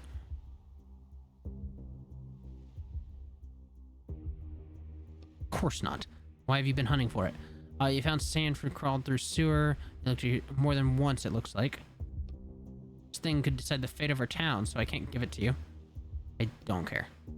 Nero takes a step back, grasping the controller lightly to his chest, or tightly to his chest. It looks like he's prepared to fight for it to the very end. That's a familiar object around his neck. Hold on, that's mine. You point at Roderick's cage, which is hanging around Narino's neck. What the hell did you manage to steal it? Sharply yanked the cage off his neck and the pocket. Narino flinches, not expecting you to act so suddenly. You need to run now, huh? Attention all residents, this is Land of speaking. The death storm is coming. I repeat, a death storm is approaching. Start evacuating. We have 10 minutes. Did you push something? No, I didn't touch it.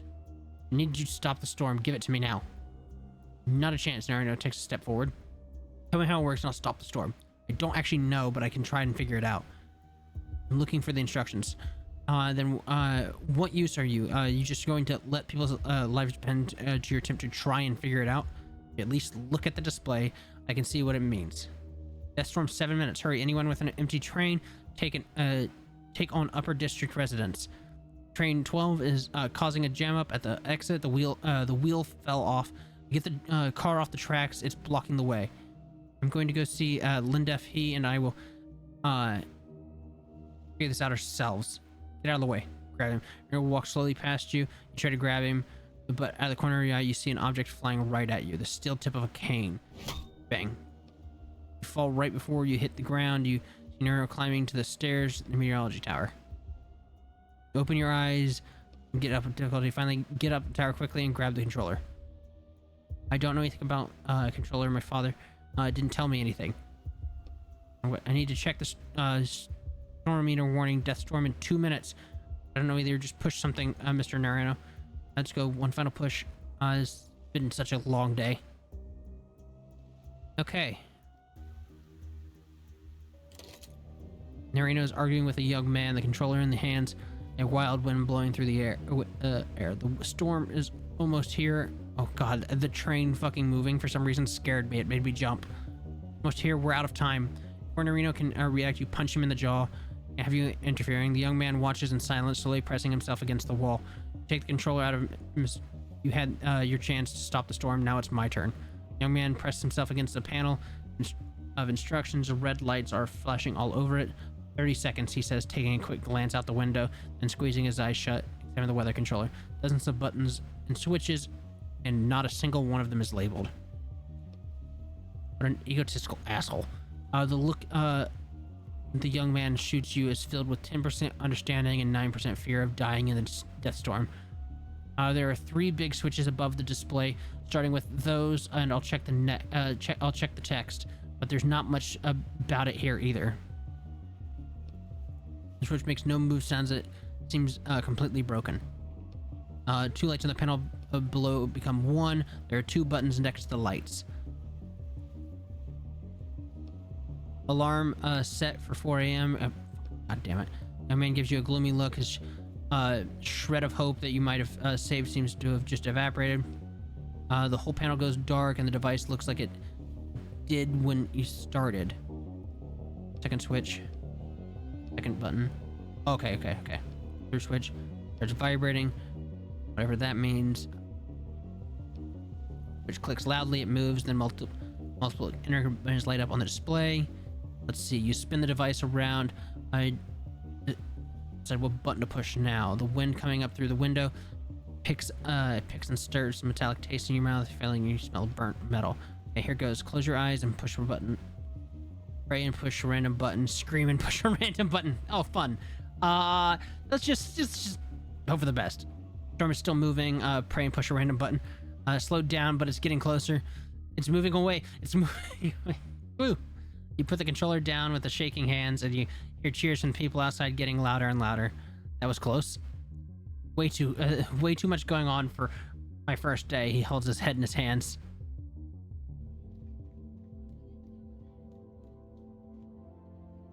Large crowd has gathered in front of the tower. The people around you are loudly discussing what just happened. I saw the storm move away the last minute. I saw it with my own eyes, and it was just about to reach the town, but then it stopped. All right, calm down. The storm is gone, and you can go home. But what if it comes back? Well, you look at the controller in your hands. Well, just have to hope it doesn't come back. Why did it move away the last second anyway? Yeah, why did it up and close the town? Never before have it. It's a long story. We drove it off. Don't worry. We? Who's we?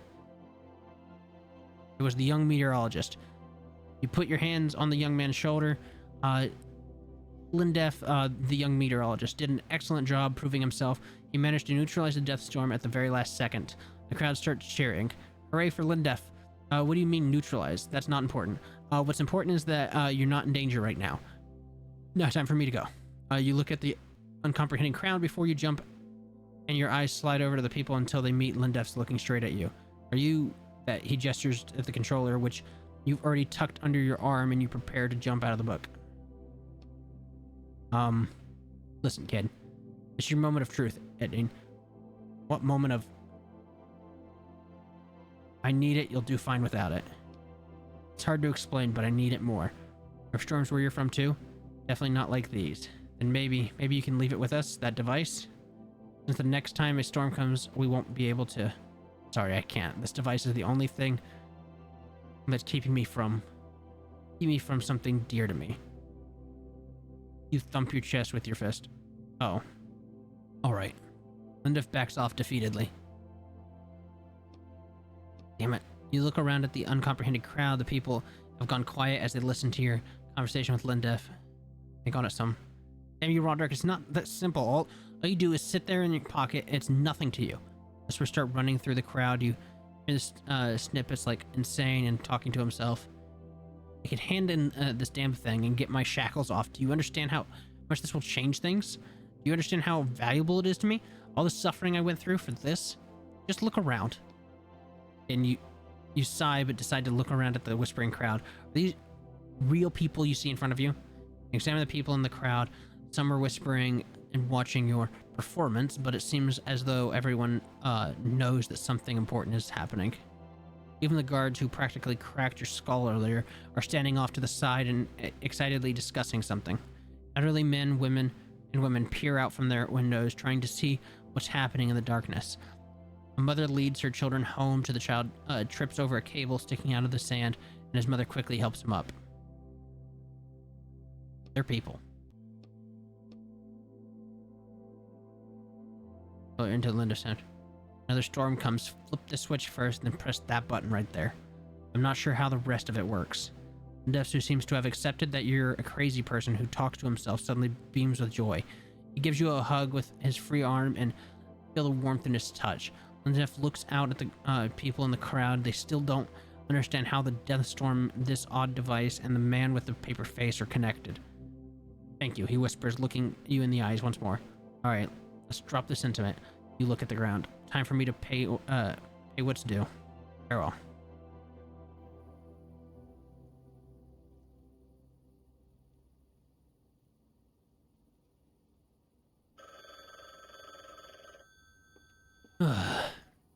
Hello? Is the order ready yet? No, and it won't be ready. Are you turning down the job? Yes, I've had enough. I won't put any more innocent people at risk. So it's people. Very well. What do you mean, very well? I mean, I made a decent bit of cash off you. Besides, walkers like you usually break much sooner, so you actually did quite well in comparison. You may not have finished your last job, but I think you've earned your freedom just the same. What? My shackles expert is on his way to you right now. Thanks, I don't... He'll be there in a few minutes, so... See you soon, Etney. What? He's actually going to give me my freedom? Oh, it's a cop.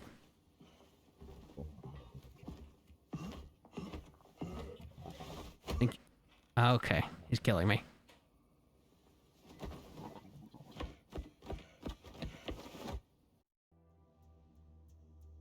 You fall into the cold sand and your pursuers land nearby. I'm gonna do this the hard way. Damn, it's cold here. Where's Vince? He's waiting in the car just in case. Hey, Vince was on your side the whole time? That bastard. Deal with him quickly. I'll get the book ready so we can get the collector. Can you handle this? Anybody want to help me? I just saved your city a minute ago. Come on. The voice echoes through the empty square. It seems like everyone's bed asleep already. Fine. Green skill, disable skill, drain ink, hit. So we'll stun everyone.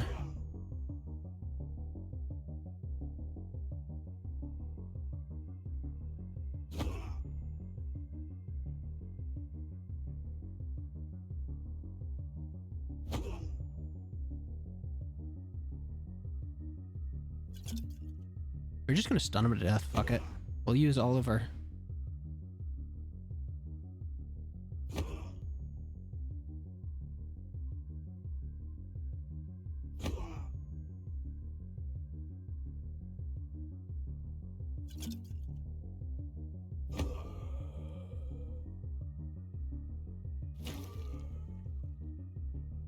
That works for me. Relatively. What book did they want to take you into? 1 second. You pick up the book that one of the thugs dropped and look at the black back cover. The name's been erased. They said something about a collector. Is that your boss? My former boss. You open the book and flip through the pages. Want to go there? I have this idea. Well, if you're sure about it, jump into the book.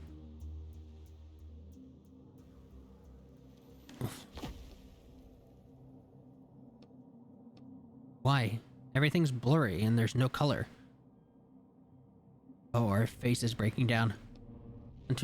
We're inside a book inside a book. I can barely breathe. Me too. We need to find the collector as soon as we can. Then get out of here. What? Your face. Why? Oh, you touch your mask. Damn it, we need to hurry.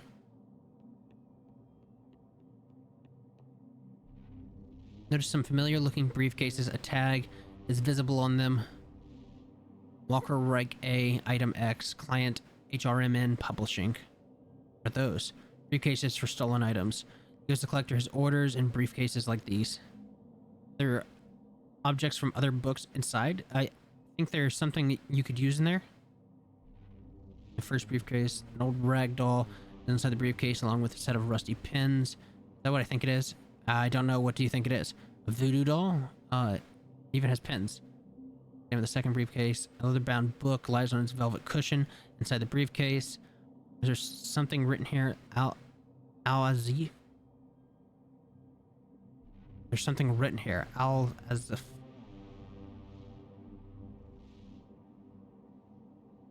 Take the book or take the doll?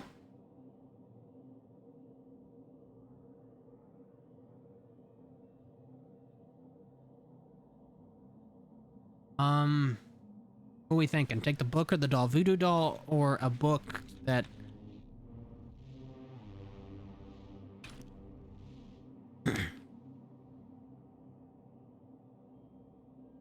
I'll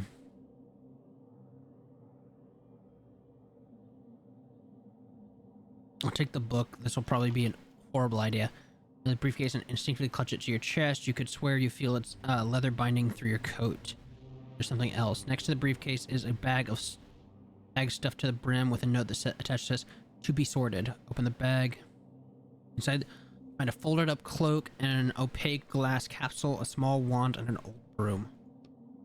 Broom trembles in your hands. You can feel it itching to take off.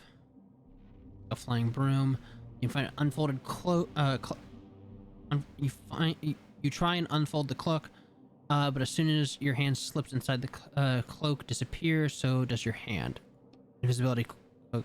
Carefully pull your hand out and it's visible again. Invisibility cloak. Capsule, you see a yellow triangle with a biohazard symbol inside it. Not a great start. There's something written, fear toxin. Inhalation causes prolonged panic and hallucinations. Store in dark location. Ooh, should we take it? Examine the wand.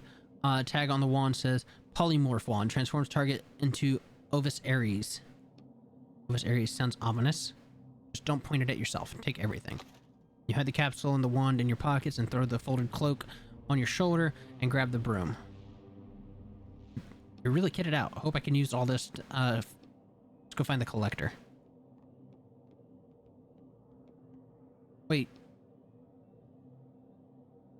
3 walkers are standing around a table in a brightly lit room. They haven't noticed you yet. Yeah, so this is where they handle the briefcases for the orders.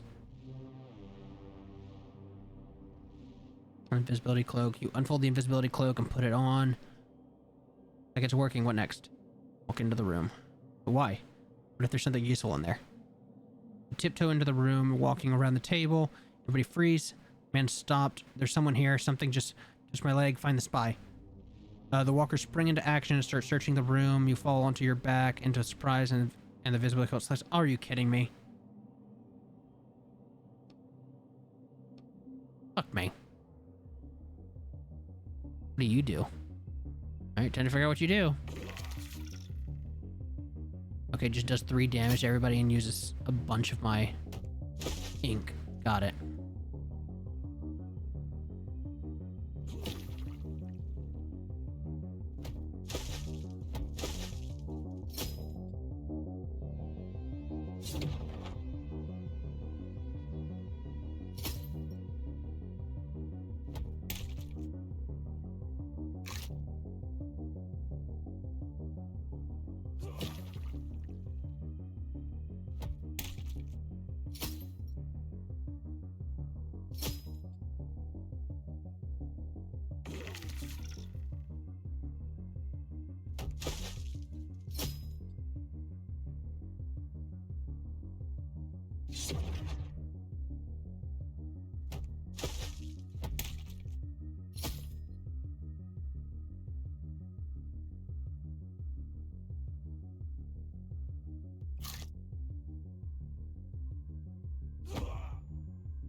Okay. Okay, let's see if there's anything interesting in here. Should we start off with some kind of weapon? Massive futuristic blasters laying in the briefcase. That looks dangerous. Do you think it a little too much? Looks like it's for shooting tanks, not walkers. It's just reliable. There's a acid bottle wrapped in a packaging film inside the briefcase. The liquid inside is transparent, but a faint rainbow shimmers across the surface. This. A note lying next to the bottle. You unfold it to read it. Reading, I found the water of life like you asked, but I'm never going into a fairy tale again, not for all the money in the world. What in the world was going on with those writers' heads? I'll be expecting my usual payment K. So, bottle of life would be a healing item, I imagine. So, I imagine the blaster does a lot of single target damage. Ergonom comes 3 across the board. The bottle, I imagine, will heal me. I don't know if... Are you sure you don't even want to see what's in there?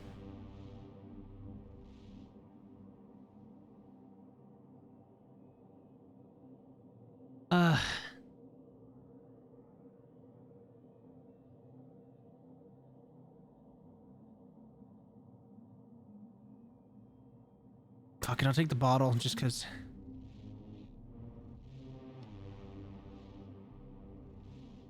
I'll regret that, I'm sure, but...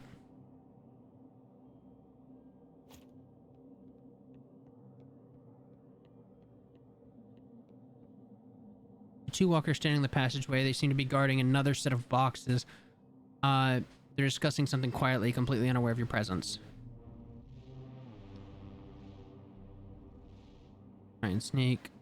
Wrap yourself tighter in the invisibility cloak and quickly start moving toward the walkers. Take a minute, instantly stops talking. Someone here, find him. The walkers spring into action and start searching the room. You fall into your... Are you kidding me? Can we have a spy?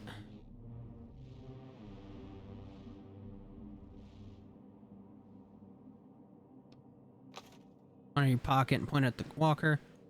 He's being blue energy bursts out and the wand hits the walker into the chest, and the next thing you know, he's just sheep standing there. Okay. Second walker was already dropped into a fighting stance, ready to attack. Point the wand at him, but nothing happens. A large crack now running through the crystal at the end of the wand. Okay.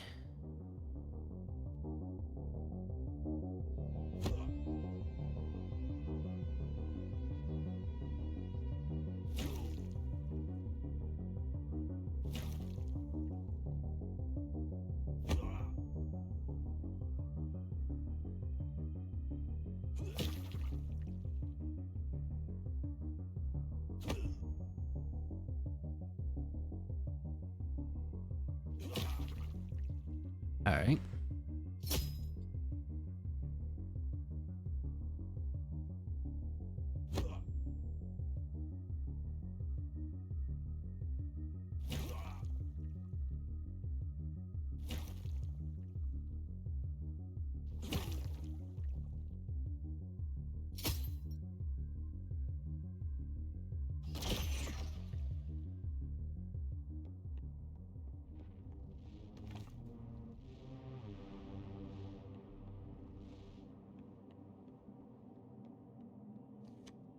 What?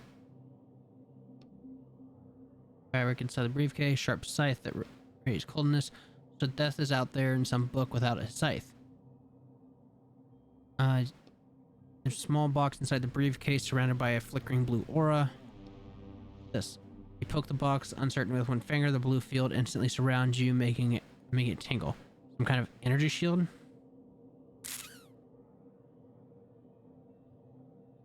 Let's take the scythe. I'm going to assume that's an instant kill.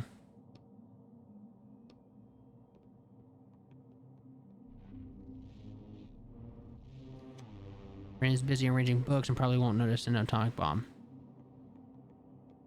Okay.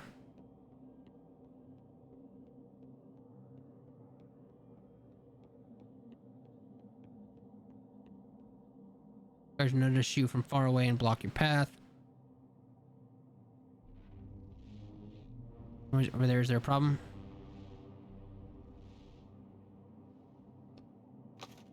Wind up and throw the capsule of fear toxin at your enemies. It falls right between two of the closest walkers and shatters.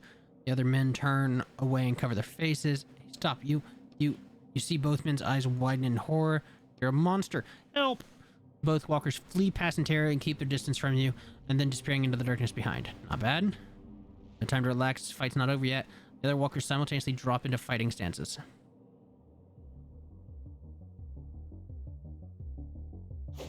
Yeah, okay, so it is an instant kill. Okay.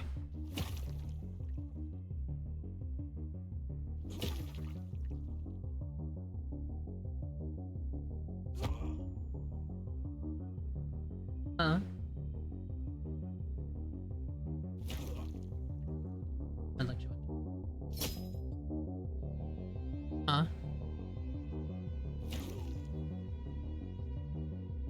Hmm? Hmm?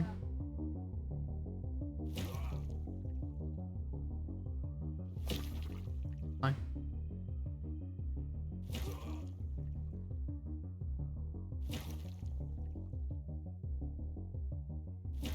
Mhm. Nice.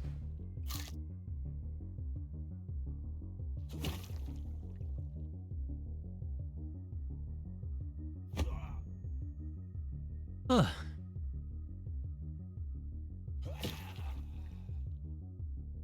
All right. Nothing to search. Okay.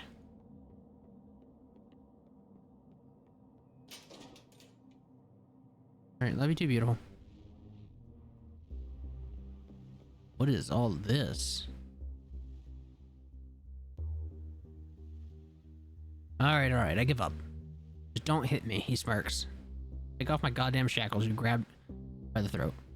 There's a slight problem with that. My shackles expert took the day off today. His daughter's sick. But I call you when he's available, okay? I'll only be a few days. You think I'm an idiot? If you really want to know, promise me you take them off, so hold up your end of the deal. But you didn't hold up your end. I'll hold it up right now. You squeeze his throat harder. Calm down, you idiot. No one except the Riders Police can take them off. You really think my own men would be walking around in shackles if I could take them off? I would build a literal empire stealing objects if I could do that. It's not this stinking warehouse. Wait, I thought you had proof that he could do it. A friend told me about him. Wait, Vince told me about you. And then I found out he was one of your thugs. Was that all part of your plan? Well, this thing that happens now wasn't... He rubs his throat. You're going to take off my shackles. I don't know how, but that's not my problem now. Or what? Are you going to kill me, a character? He winks a horrible wink. But you're turned into such a nice guy now, haven't you? Squeeze his throat with all your strength and look him in the eye. Let's find out right now just how much of a nice guy I am. Doesn't quite inspire fear, to be honest. Let's finish this up quickly. I have things to do.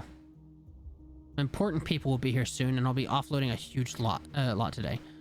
You turn around and see a stack of containers through the open doors. Yes, that's right. Did you think I was just sitting here twiddling my thumbs? I'm about to close the deal of a century. Are these containers full of stolen items? It to burst. I can only imagine what'll happen when all the when all that floods the market. You glance briefly at a monitor where you can see henchmen running in your direction. You're right. It certainly is time for us to finish up. Grab him by the essence or hit him again.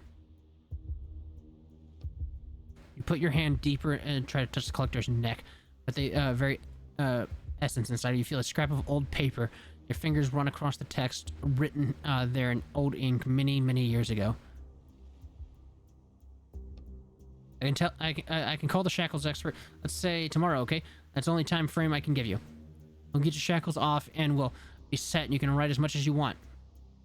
You're almost here. Sorry, I'm not letting that happen to me again. Grab his paper and both hands start pulling it towards you.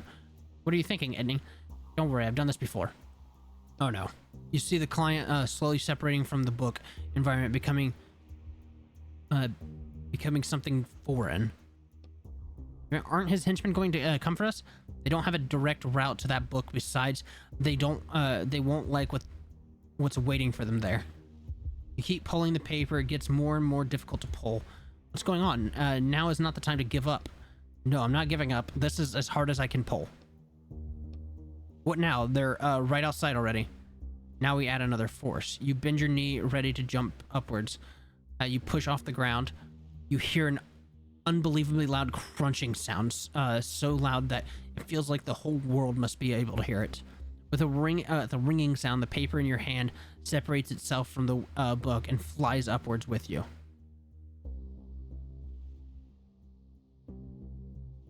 Upper District Square.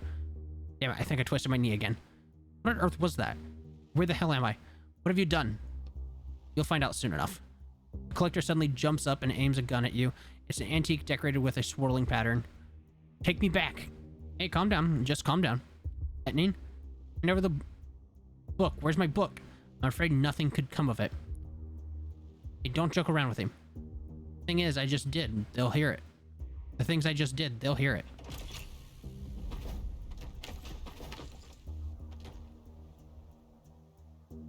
Actually, please, nobody move. You drop the gun. Another step or I shoot him. Boss, that's Leroy Rosen. A collector? What the hell is he doing, going on here? Etnine, how are you mixed up in this? Oh, hello, officer. Hold on, how did you recognize me? You came in for questioning in that same coat. Damn, I disguised my face, but I forgot to put on a different coat. Are you kidding me? Really? Jesus. I'm warning you, I won't surrender alive. He aims the gun at the police officers, then back at you. And hold back your little pet writer there, I see him. He puts his hand up and looks at the officer, waiting for a signal. Well, now, we'll come to an agreement. Everything will be just fine. Where's my book? I don't think we'll be coming to an agreement with you, thief. Quiet. No, we're going to make a deal, and I'm going to walk away. You're accused of stealing thousands of objects, and now that you're in our hands, you're not going anywhere. That's enough. Suddenly turning to you, this is all because of you, you bastard. The sound of a shot rings out. You close your eyes. You open your eyes and look down. Metal of Roderick's cage protected you from the bullet, but there's not much left of it now. You see a small, ragged scrap of paper inside. Derek, you moron, I told you to stop talking. Sorry, boss. Are you all right, Walker? Now's your turn. Hands up. With the remains of the paper in your hand. Don't make us use force. Cool it. He's just in shock. Etnine's the best. If you come with us now, we'll talk all about this at the station, okay? Hold on. What's that in his hand? It's a character and not one from this book. And are you out of your mind? You're carrying around a stolen character even in your current condition. You can't take an isolated character. Call for backup. You shove the officer's... you shove the officer, his head slams into Derek, and you staggers toward back eye shut. Damn it, jump out of the book.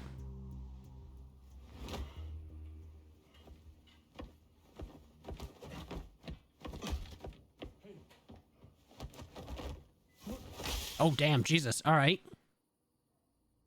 Not how I was expecting this to go.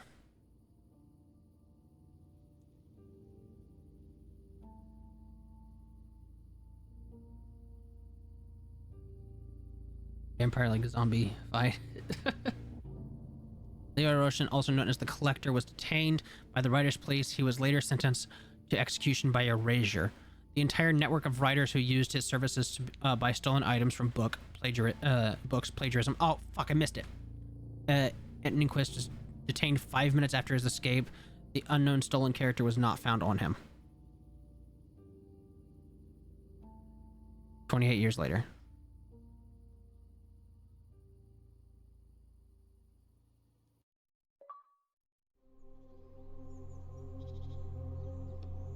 Well, I think this is his house. And over your face. All right, now I'm ready.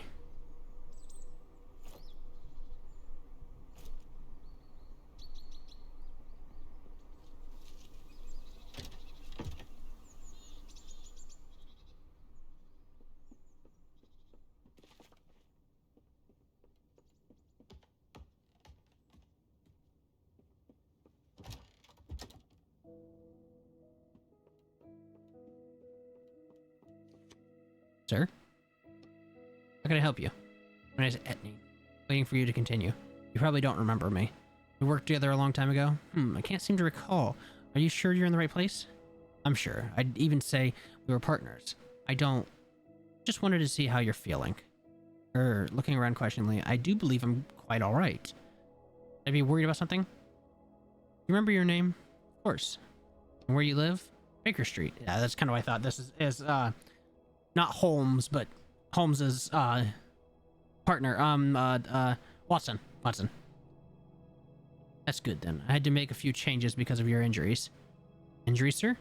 Yes, although it seems everything worked out. Sorry to keep you waiting. I'm back, Watson.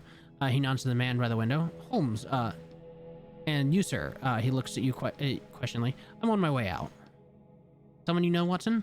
I'm not sure. Are you quite certain you're all right, sir? Yes, my apologies again for disturbing you.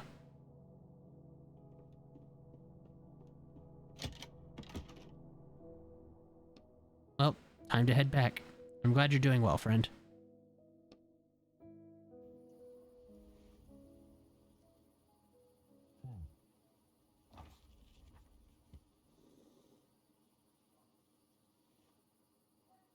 Time for me to figure out my own stuff.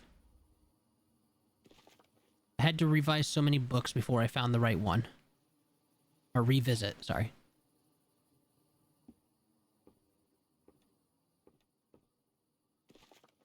Fan letters.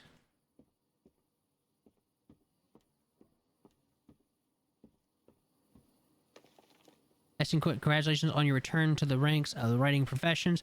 Morrock Publishing Agency has confirmed that your 28-year sentence has been fully served. You may visit the Central Writers Police Department to have your shackles removed. Please find a sheet attached with detailed information on how the sentence time was calculated. Calculations of your time served are below. Initial sentence extraction of character Amanda Mitchell, 30 years. Assistant in capturing a particularly dangerous criminal, -3 years. Fleeing from the police officers, +2 years. Willfully turning self into police, -1 year. Total time to be served, 28 years.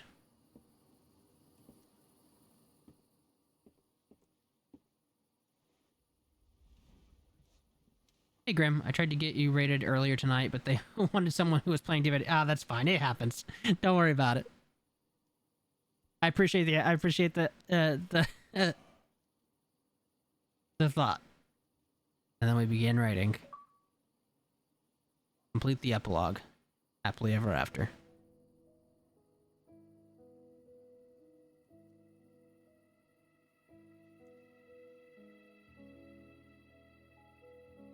All in all, pretty good game. Story's really cool. Really love the world. The world's really cool.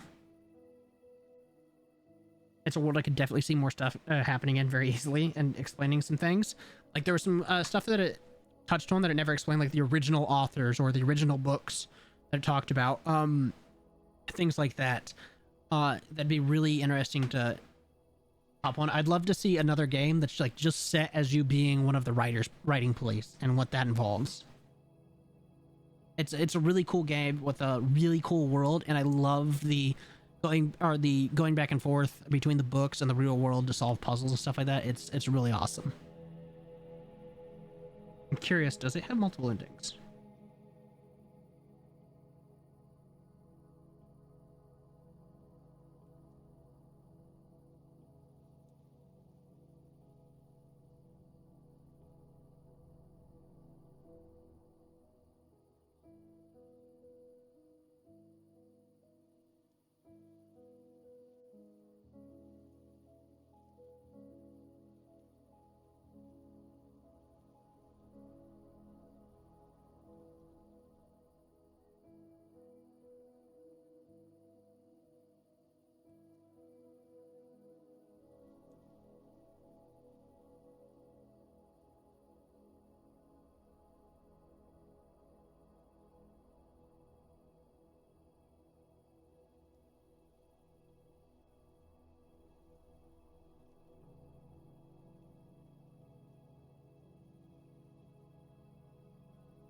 All right.